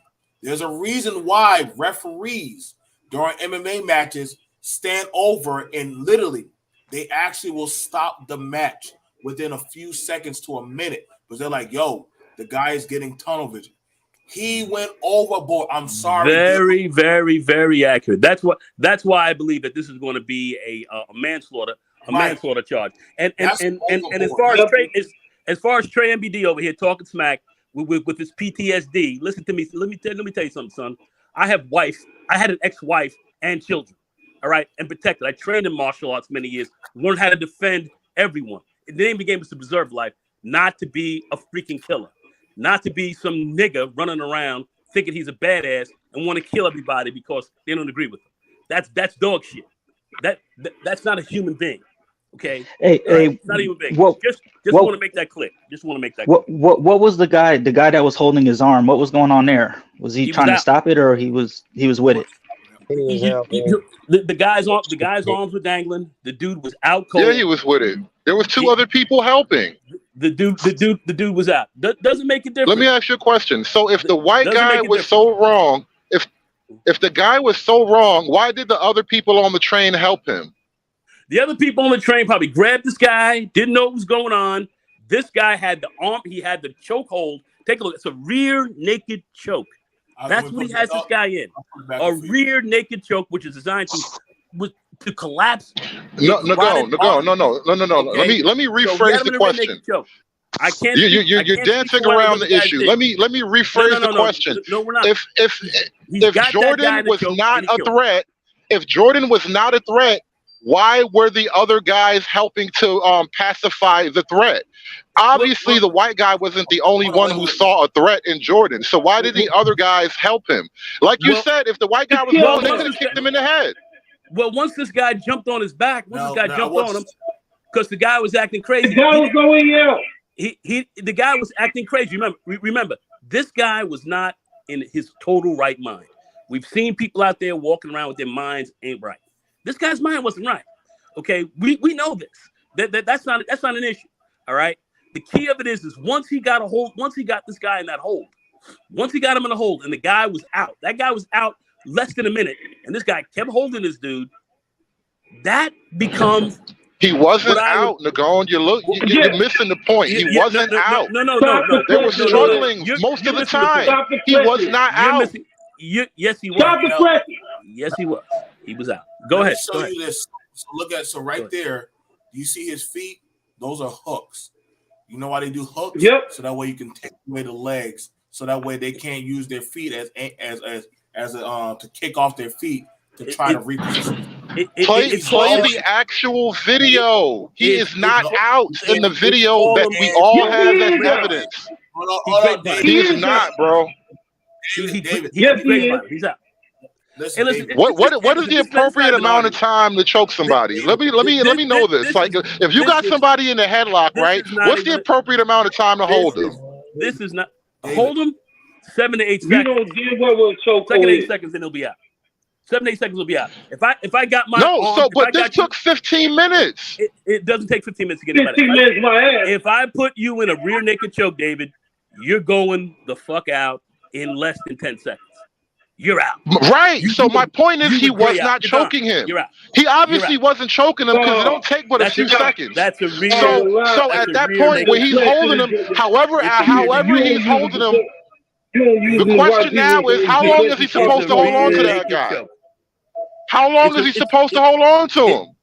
Hold to him. You know damn well what a choke is, bro. No less than 15 seconds when the guy goes out. What the fuck is wrong with you?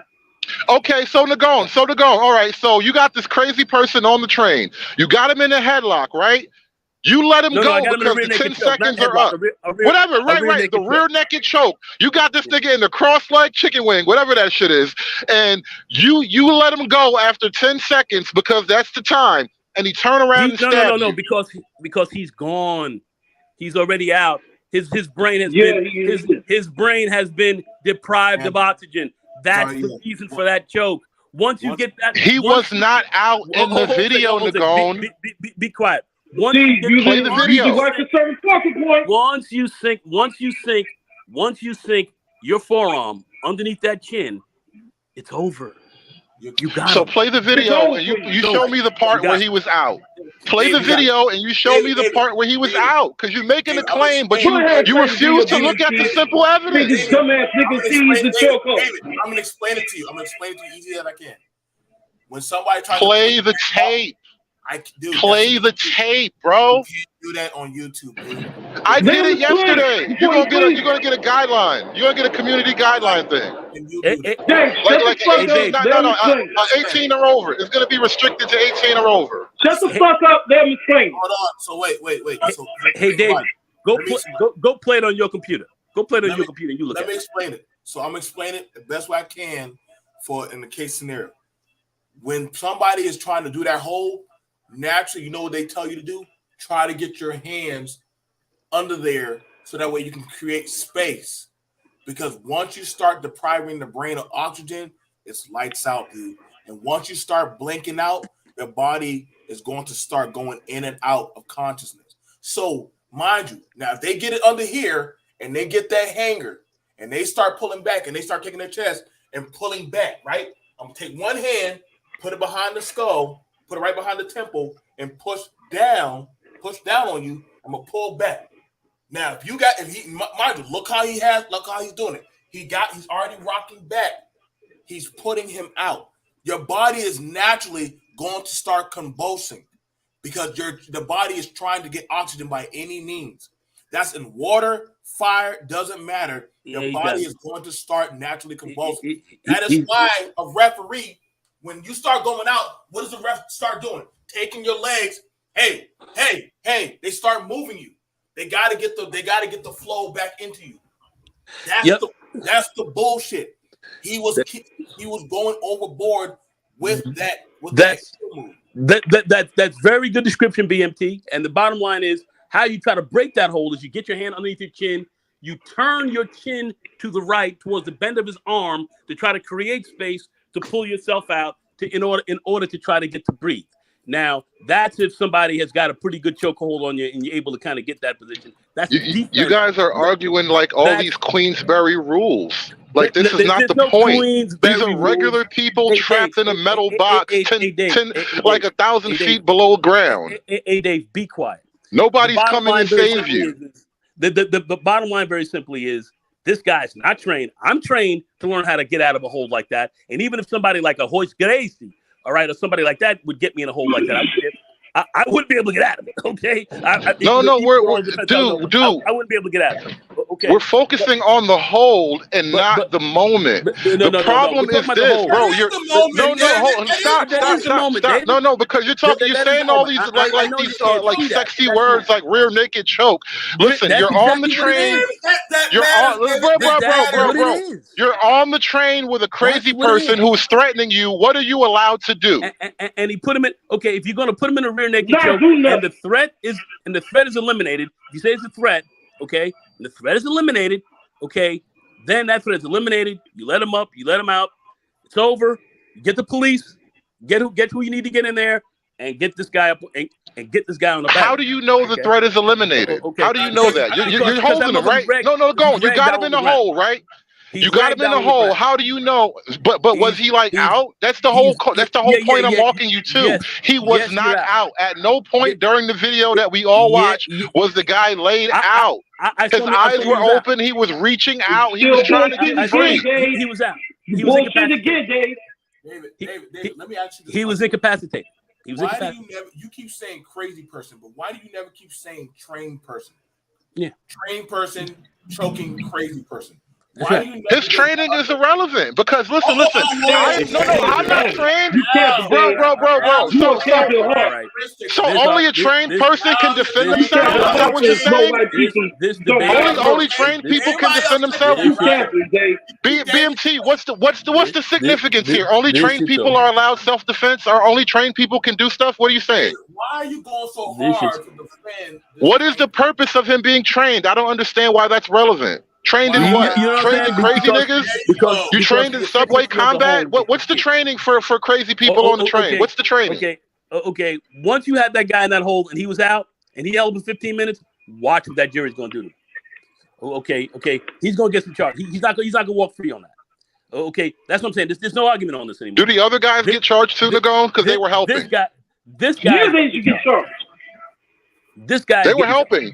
That's my point. Because the question is, none of us were there. No. He had him in the rear naked. Stop clapping. Everybody who was there say Jordan was the problem. We weren't there. Everybody who was there say Jordan was the problem. Hey, listen, I didn't see Jordan as the problem. He was just dancing. Jordan was a problem. Jordan was apparently making a lot of noise.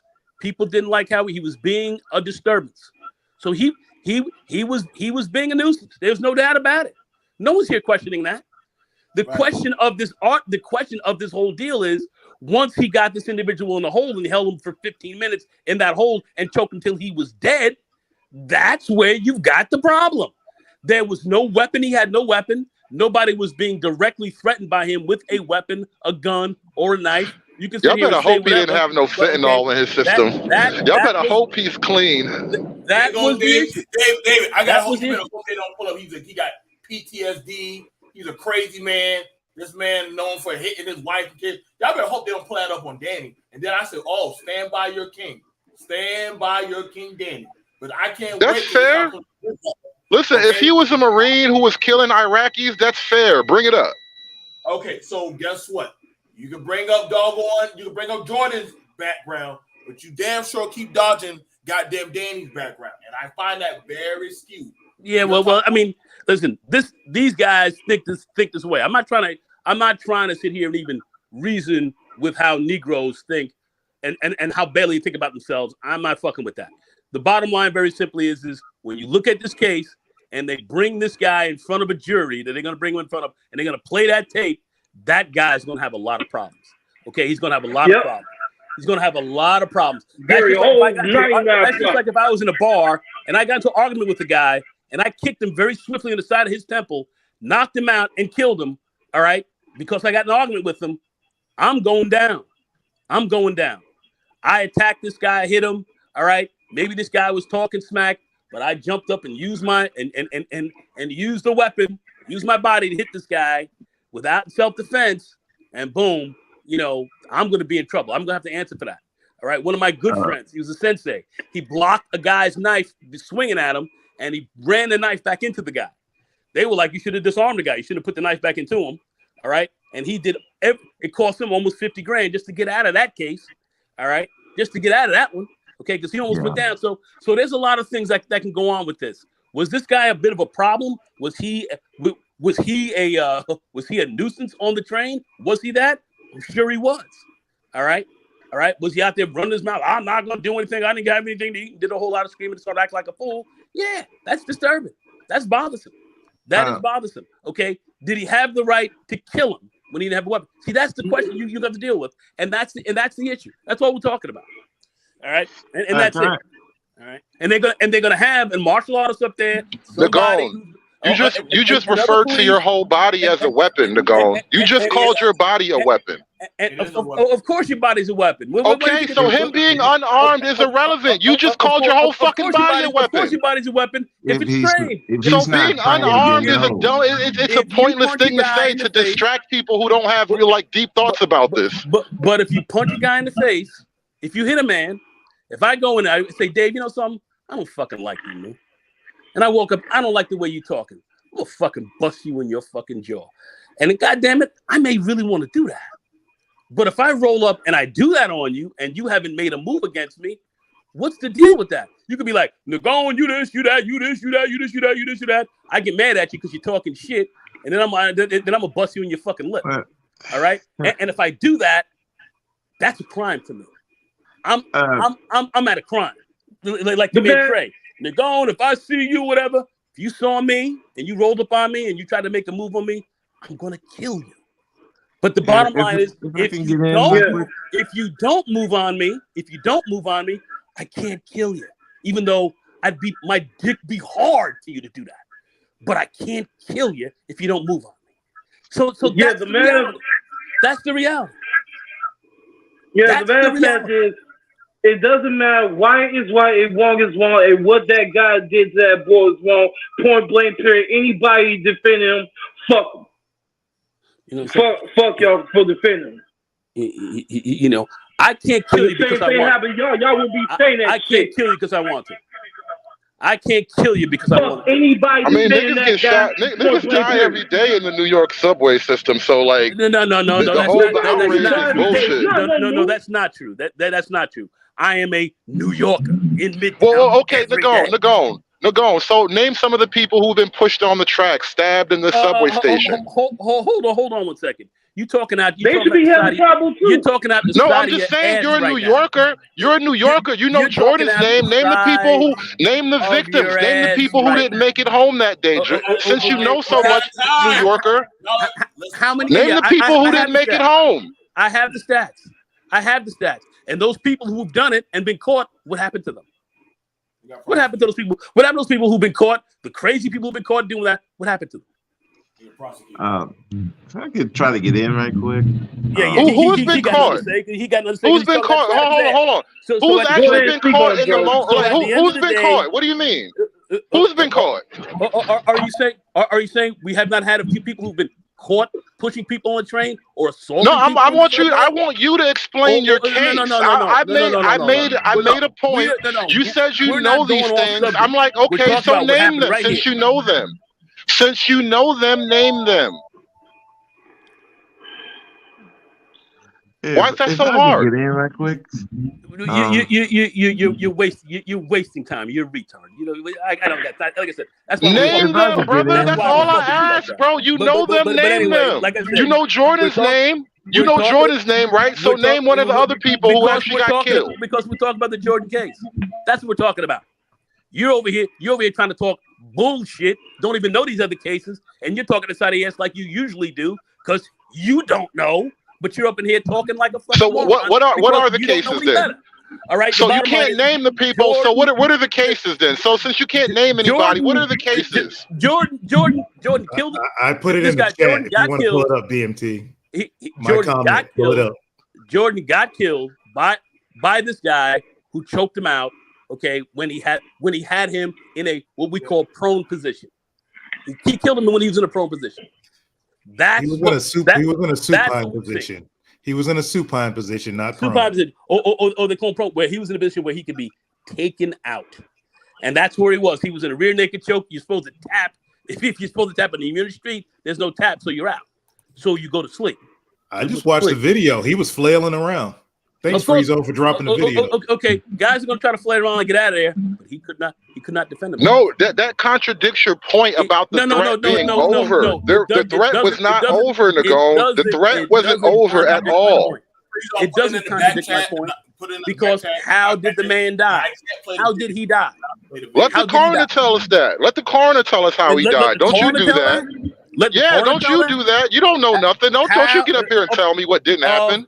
Of course I didn't happen. Because like I said, if you in front of me right now and I put my arms right around your neck, of which you wouldn't be able to stop, all right, your ass is going to go the fuck out. Why would you do that? You'll be flailing around. Go out. You'll be flailing, but at the end of the day, why would that take you 15 minutes though? Okay, and I'm with you, Nago. Why would it take 15 minutes? It wouldn't. See, that's the point. But why would it though? No, let's say it did. Why would it take 15 minutes? Because it obviously took 15 minutes here. Why would it take 15 minutes? Why? He held this guy for 15 minutes. This guy was out. Thank you. Yeah, he held him for 15 minutes. He didn't choke him. This guy was out long before that time. He was out long before that. Yep. You have nothing to base that on but your hopes and wishes. He was out long before that. No, you want to be possible having choked out many guys myself, having choked out many motherfuckers myself. I know this guy was long out before. So violent? Because the human body works that way. Well, you know, when you spar a lot, when you get into a lot of sparring matches, you get into tournaments and these kind of things, you do these things because they're very doesn't matter how both y'all period. Doesn't matter how y'all fighting. Like why would you do that to somebody on the street? What's that? Why would you do that to somebody on the street? Yeah, okay, MMA, beat Virginia Jiu-Jitsu, yeah, cool. I do all that stuff too, but why would you do that to somebody on the street? Well, if you're gonna do that, if you're gonna try to, let's say, reduce a threat, that's what I'm assuming this guy did. I didn't have his mindset going, but apparently he was trying to subdue a threat. Once he subdued that threat, and that individual was out, if that's what he was looking to do, then he subdued that threat. Then he was successful in doing that. Most people who are trained in these kind of techniques are probably good at what they're doing. They can subdue somebody pretty quickly, and once an individual is subdued, the fight's over. For me, he's out. He's okay, done. For me, in all my, what, I don't know, couple over 10 years, just like BMT of doing, Brazilian Jiu-Jitsu. What it looked like to me was back control. It was not a rear naked. A rear naked, I'm with you. I could put somebody out just like you in about 30 seconds. When they play that in court, you're gonna see what you're gonna. I don't know who Simon Marshall is. You're gonna see that in court. When they play, but he should get the same thing that guy got for choking that boy. Simon Marshall. People don't die from rear naked chokes unless that choke is applied far too long. The police department has all kind of issues with them using chokeholds where they've made chokeholds illegal and so forth. These things are known to kill people. They're known to kill people. But just as well as me, man, we got 3 dudes up here that are very well trained in it. I know I could kill somebody in about 30 seconds, and you're bigger than me. So it would probably be shorter if you put somebody in a rear naked choke. When you've been choked before, you tap out real quick when somebody gets you in a rear naked. Okay, this guy. Is it possible that he didn't have it on right? I'm sure if this guy was trained, he would have tapped out as well, but he didn't have a chance to tap. He was just trying to find. It doesn't matter, trained or not, whatever. He had to survive, and he got killed. That's the problem. You got an issue there. All right, I'm done with He it. had no reason to put his hands on. I'm done with it. He wasn't doing nothing. Okay. I mean, bro, you keep saying that like he wasn't just moonwalking on the train. You got to get off that. The man was not on the train harmlessly moonwalking in front of little old ladies. David, please end it. You're done. Finish. Okay, so all right. Bro, So y'all want him to be a Michael Jackson nigga so bad. Guys, I'm finished. I see exactly what you're saying. You taking up for This is gonna Stop it, Dave. Just stop it. BMT, real quick. BMT. Hey, BMT. Thanks for. Hold on, let's look into the BMT very quickly. Hey, BMT. BMT. The people on the train. I saw the video. I'm not gonna lie on that. He punched a woman in the. I saw the video too. Hey, BMT, thanks for inviting me up, man. Thank you, BMT, for adding some honesty after like 2 hours of the show. Yes, he was not a good person, and it's very likely he was a dangerous person on that train when this moment started. So does that mean he deserves to get killed then? If you was that guy, I guess you deserve to get killed. Deserve is God's business. Deserve is God's business. All I'm telling you is don't fuck around and find out. God gets right. You got that twisted, sir. Okay, well, BMT, I just watched a video on Twitter of Mr. Neely dressed up in his Michael Jackson gear attacking members of the L. Gibbets community in Times Square. Where's the video at? Do you know when that shows up in court, like what's going to happen in New York City where they love the L. Gibbets? Okay, so when I get off the, Danny is going to become a hero to the L. Gibbets community. What up, Danny? Listen. Okay, can I get in? Yeah, go ahead, but I'm about to wrap it up. What's that motherfucker? Okay. Like I've been in corrections for about 15 going on 16 years. And now if you're saying that this guy was like yelling and screaming and threatening, we have a weird thing in the prison that if they just yelling at you, cussing you out, say they're gonna do something, we can't touch them unless they get in our face. If they make a move. If they make a move, then yeah, we can do something to them. But even with that, there's just certain things we can't do. So if this dude had him in a chokehold for about 15 minutes. I was looking at the video, he was still moving. So my thinking is it's probably the guy who applied the hold. Either he didn't have it on right or whatever.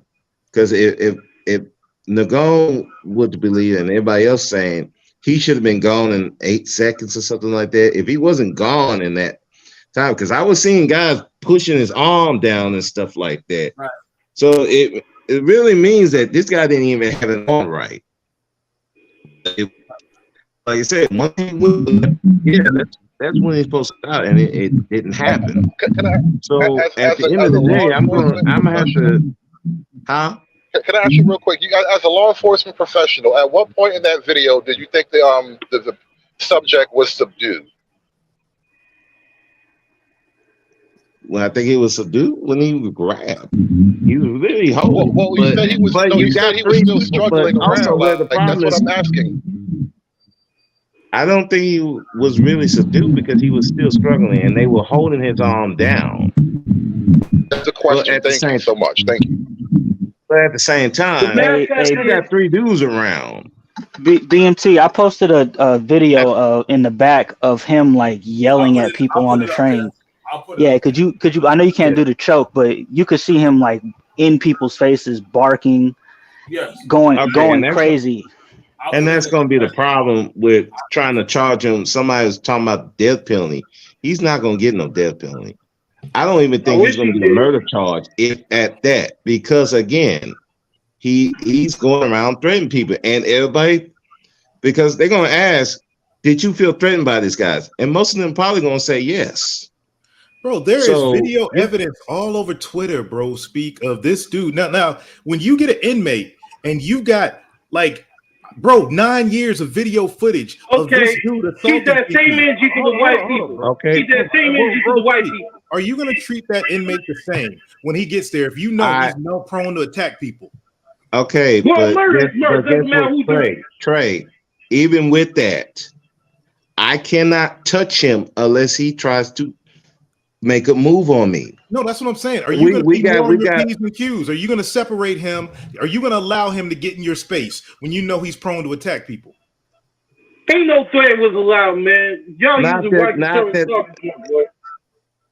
No, I'm going to be away from him. I'm gonna keep a distance from him. But you're in a situation, you're in a train. You don't have that luxury. Thank you. That's what I'm saying. But again, I hear what you're saying. But here's where the issue is going to be. If he didn't make a move on anybody, that's where we're going to have a problem for the guy that choked him out. If he didn't make a move on him, but you got to define make a move, like right. How you know what I'm saying? Because if I'm in your face, barking, spit flying in your face, and I'm doing that little thing where I like pump fake and all that can be perceived as a threat. I know. That's what I'm saying. Was this guy in this military man's face? He was in women's faces. He was going up to the softer targets on the train. Okay. At what point do you step in as a man and defend these women? I mean, I know this is a community panel, BMT, but at what point do you step up and defend women? We just let it ride. I mean, the argument in the space is that you don't. They don't. You know what I'm saying? They don't. That's out the window at this point. I don't even know why we're having that argument, because in this we're actually making that argument now. So let me We're making that argument right now. No matter what I'm still with it. Why nothing was done to him then? If he was doing all that, why nothing was done to him then? I looked at the whole video. Now, it amazes me when the woman was hit or struck. I didn't see none of those men feel the urge to go grab Jordan when he punched that woman in the face. Because you know how New York people are, they scared to do something. Be quiet! Right. Listen, I didn't see nobody grab him when he did that. Now, they're going to ask, well, if he did all of that, why did y'all not get him then? That's going to be a problem. Here's the thing, man. If you said in the video, BMT, and he punched your wife, what you doing? Now we going, man? Yeah, I'm going to strike him right there. I'm not going to just wait. That nigga dying, bro. You know that nigga dying. So hold on. BMT, hold on. Didn't Nagone just tell me all these people get arrested? Nagone just told me that these people get arrested. Hold on. I looked at your evidence that Free Zone presented, and I said, no, I would have handled it right then and there. When I asked you earlier, David, was Danny threatened any time? Was he assaulted with anything? You said, no, nothing happened to him. So I'm like, well, hold up. Just like Brother Speaks said, just like I said, who are trained by our states. If there was no threat done to that individual, he has no right to have doggone kill him. Right, and that is not the same video. But however, I'm asking about that day. What happened that time? Did he do anything to warrant that amount of cause of violence? Yes. Nobody. If you can show me the video, yes, I will shut the fuck up and say, you know what? Hey, but if you're gonna say, hey, 3 months ago he hit somebody, and I'm like, okay, so we're talking about now, right? Okay, right then and there. Did he do anything to anybody right then and there? Yes, right. That's all we've been asking. He made terrorist threats. Okay, and okay. Here's the thing. Real quick, I've had inmates threaten me. I can't put my hands on them until they try to come after me. Real quick, because I'm kind of looking this up as it's happening. Right. That's fine. Let me read this real quick. Red Signal Blues, shout out to Red Signal Blues. He said, I talked about it because I'm from the East Coast. Not very surprised. Black men in this space. Don't talk about it. How much do you value yourself? I agree with that. Go ahead, Frieza. You got it. I don't. Well, first off, I don't think this is a race issue because you're talking about one specific person who was wilding out on a train. That's not a race specific thing. And you have there was a black guy there assisting in the whole thing. Which my question was going to be, the people who were the two who are restraining, are they also going to be charged in this whole thing as well? Because they stopped him from trying to do anything. They might get charged with deliberate indifference. I mean, they might get charged with deliberate indifference because if that dude was choked out for 15 minutes like that, they might can get charged for that because they did not. What is delivering indifference? Deliberate indifference is you deliberately do something where you know you can help somebody from not getting harmed or killed. That's what the law is. So they can get charged with that because they know you holding on that dude for that long a time. That dude was out. So I'm gonna explain. Yes, they can get charged for that. They can. Not saying they will, but they could. I'm gonna say it like this, Free Zone. I'm gonna go off of what happened in our area. So there was a guy that was fighting this one dude, right? And the cousin of one of the guys, doggone, tripped him up, right? And held him down while the other guy was stomping him in his face and neck. The guy died, right? He said, well, I was just helping my cousin because he's smaller than the bigger guy. Okay, cool. So you both are going to jail. You get what I'm saying? Because you were helping hold the guy down. You get what I'm saying? So you're conflating nigga shit with a man protecting women and children on a train. Okay, got it. Okay, so now all of a sudden he's a hero now. So, but then you're gonna have to say, well, the white dudes who sat there while he punched him in the face, they sat there and just looked him in the face. So I guess they're condoning nigga shit too. So make sure you pull that up on that video. So we're going to look at that. Because I know plenty of videos where white dudes just stare at motherfuckers getting fucked up and just say, hey, they play camera mode. They play camera mode. So isn't that the problem though, BMT? Look. Make sure we run that too. Bad things happen. You just watched it on video and you're like, well, nobody did anything. How come nobody did anything? And now when a guy sees bad things about to happen and he does something, you want to crucify him. So I say let bad things happen until you people learn your lesson. Okay, so when we look at it, like when we're saying this, so first of all, when I brought it up, Free Zone, when you asked about that question, I said, hey, the fact that the dude got to go home without having to go through any type of the law, and they're like, well, you choked the guy out, you left the body there. I don't know. I can speak for our state. Well, if you were to choke or do something harm to somebody, and you walk away from the scene, we had an incident in Houston. Let me finish. If you were to do something like that to somebody, like say you shot a gun, negligent discharge, hit the person, and you walk away from the scene, yes, your ass is going straight to jail. They're not going to say, well, let us go look at the crime scene, and they're apprehending your ass right then and there because you literally got reported right then and there. Like they killed the man, left the body, and got off the train. It wouldn't have got reported if other people wouldn't have done that. That's a whole level of negligence and unaccountability. You get what I'm saying? You truly felt like, hey, I did nothing wrong. Like I fought this guy, he slipped, broke his neck, and I contacted the police. Okay, now we're looking at that.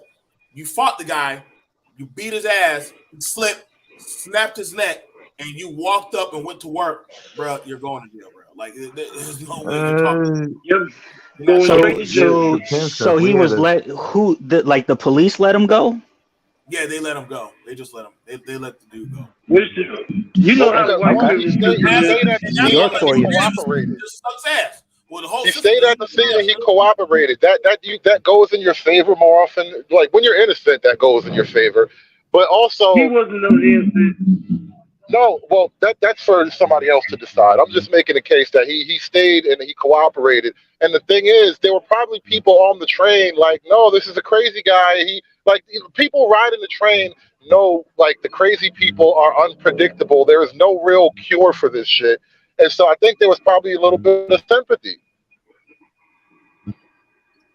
Or empathy is probably a better word for it. I agree with Ruby saying this.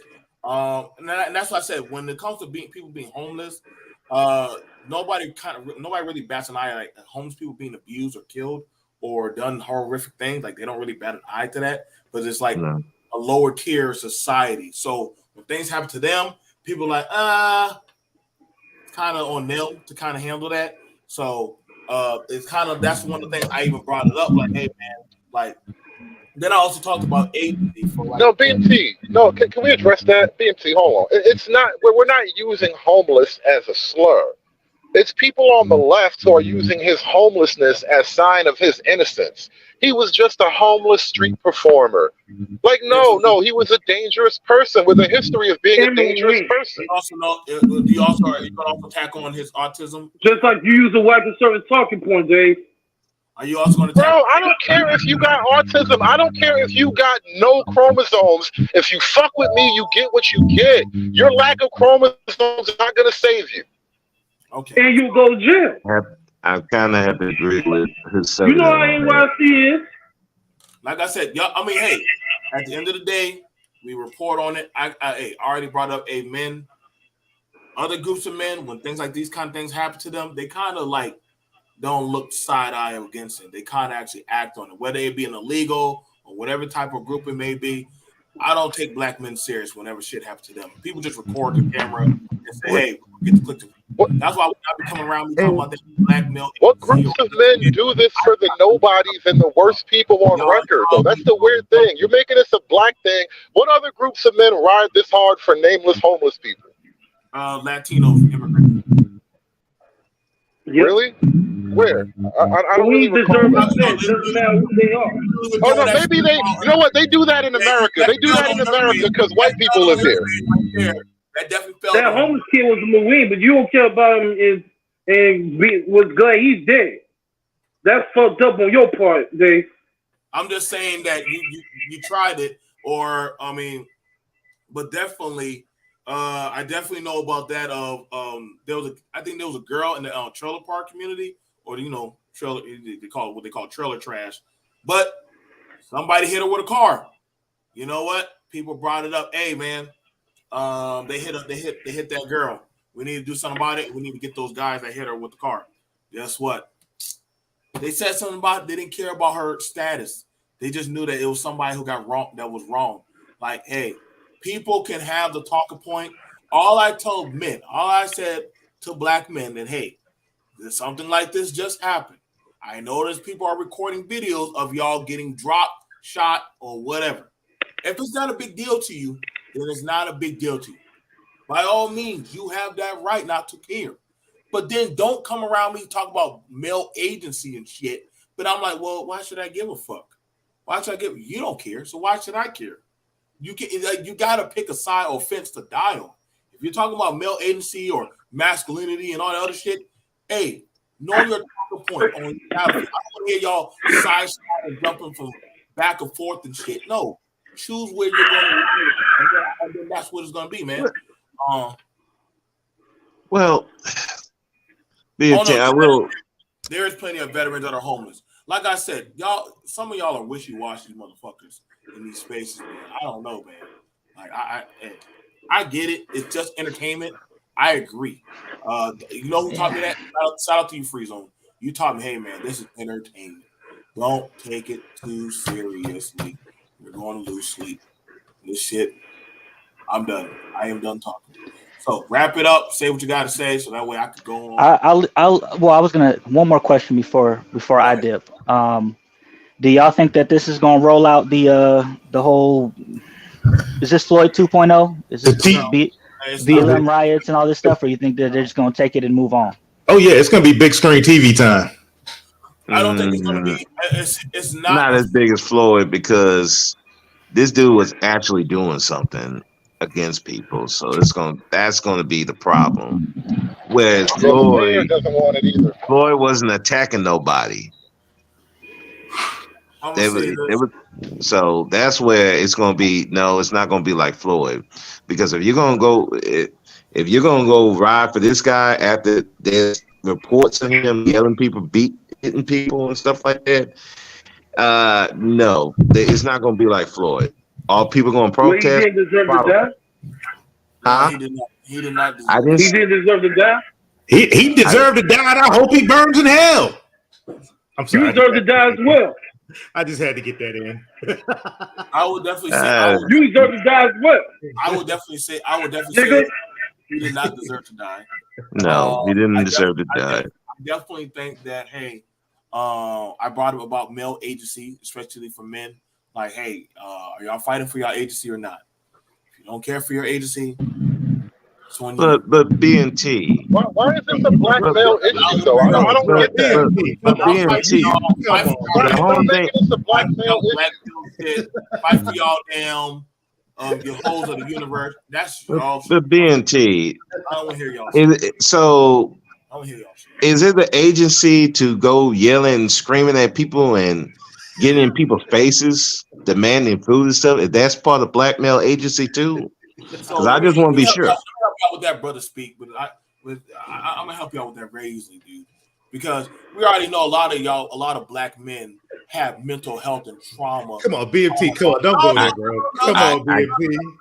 We know black men have a lot of mental health issues. I get. We know there's a lot of trauma bonding issues going on. Come on, BMT. I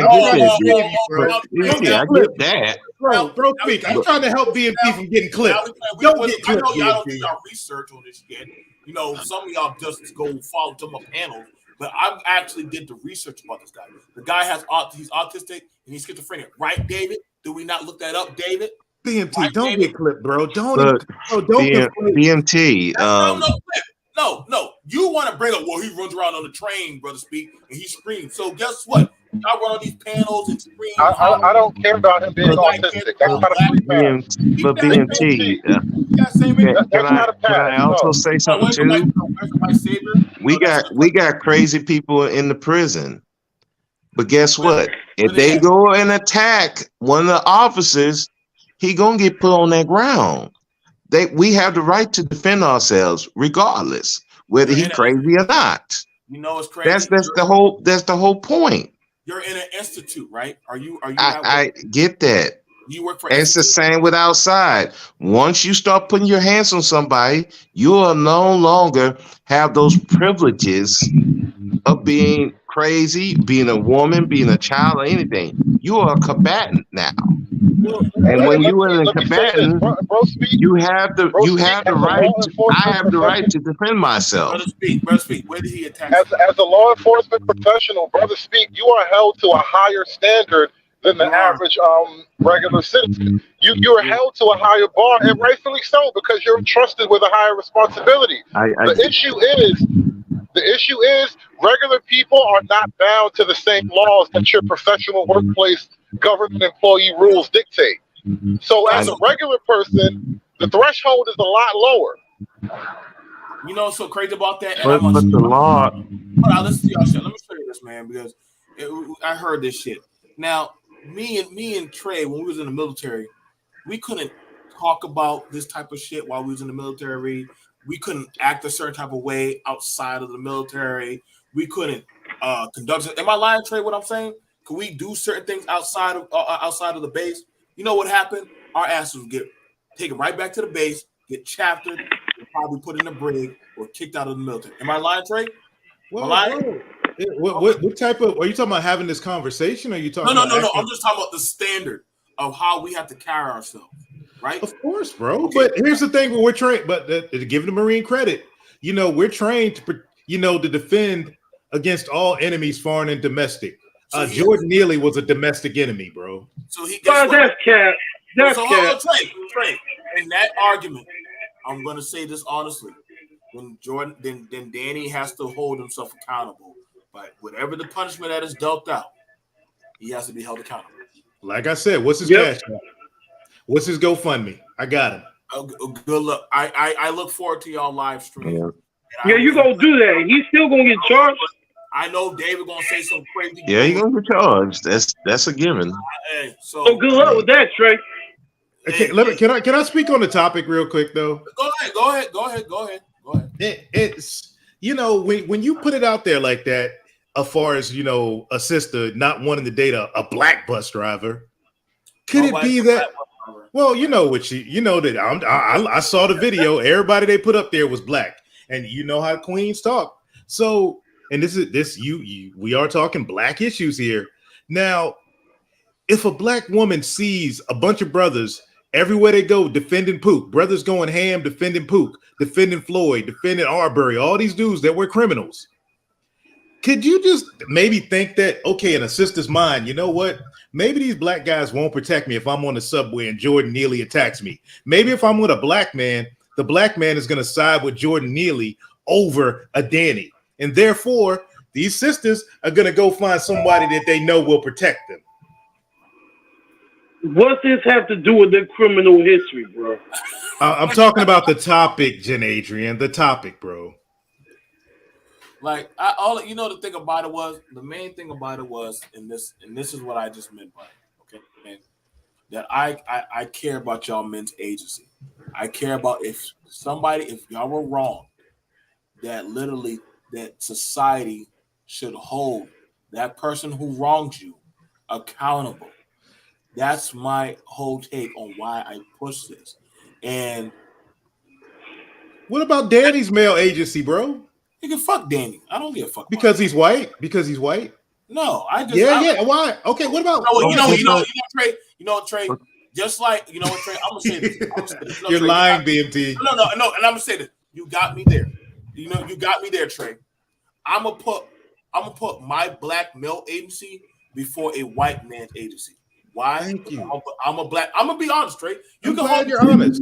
That's why we're As here. you should. Trey and me on this conversation, and we're having a realistic soldier to soldier. I'm gonna put my black male agency first because I'm a black man and I want to see other black men have their shit together, have laws, lobbying, and different other things put together for them. If I'm wrong for that, hey, I'll die on that field. But I'm not going to put other guys. I'm not going to put other people ahead of my shit. Well, I'll tell you, BMT. When you as a collective of black men put criminals on top of male agency and protecting women, the same women that look like you are going to go for a Danny because they don't feel that they can be protected. I interviewed tons of freaking women, sisters that were married to Proud Boys, MAGA dudes, white supremacists. And I asked them every time, like, hey, why are you with this dude? You know, with everything going. And they'd be like, I feel more protected. That, hey, this straight up there. I'll tell you what, Trey. I want to wrap this up, but I definitely you can have this conversation. I will have this conversation with any one of y'all. Would email me. I will gladly have this 2023 conversation of why I'm more for y'all. If you want to put whatever agency y'all want to go for, y'all can come on up respectfully and we can have the conversation. Okay, but like I said, I'm not gonna lie. I'm putting my black male agency first because guess what? I want to see more of us get the damn job. I want to see more of us get our shit together. I feel like guess what? Jordan Neely dying and Danny walking away. That was bullshit. Now had Jordan choked out Danny, Jordan would be going to fucking jail. Jordan wouldn't be going home that same night. But guess what? It didn't work out like that. Hold up. You just watched the video of him punching that girl in the face, and I bring it up again, like I brought up to Nagone. Y'all keep assuming that people go to jail just because they do something, and you watch evidence. He didn't go to jail for that. Let me ask. Okay, we gonna watch the video after this. So you assume people are safe. Let me ask you a question. And I said this before. I said this right there. Right, y'all were here. I said, did anybody do anything to Jordan when he swung? Did I not say that, Trey? Did I say, did anybody swing on him then? Did anybody grab him? Did anybody take? No, those white dudes. If that was her husband, I hope she divorced him. I hope she went home, packed her bags, and left that dude and moved back in with her father. So if the white men that was standing there watching her get jabbed didn't do shit, now all of a sudden, hold on, call out Kyle, call out Jeremy. They didn't do shit. So I do. Because it's I called them out. Like I said, Trey, we will have the conversation. Yeah. We will have it as gentlemen. I shot you that email, bro.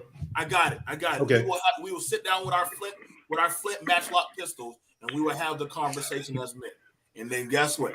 Any other man will come there. We're not doing the shouting, the bitter, and all shit. That's why I try to keep it. We're talking as men. Freeze on. I hope we have at least cordial. I'm not gonna shout. I'm coming. We got to cut off the emotions. Make it about this. I don't do the ad hominem shit, none of that stuff no more. It is going to be. It is what it is. We're going to either have the conversation or not. If y'all don't give a fuck, hey, cool. I know Trey going to pop up. I know he definitely going to have the conversation. So definitely, I thank you guys for coming through. We'll definitely see you later. Thank y'all guys for coming around. Thank y'all for supporting the channel. Like, share, subscribe. Thank you for the donation from everyone. I appreciated it. Peace, guys. Y'all can talk about it on y'all panel. I look forward. I will check.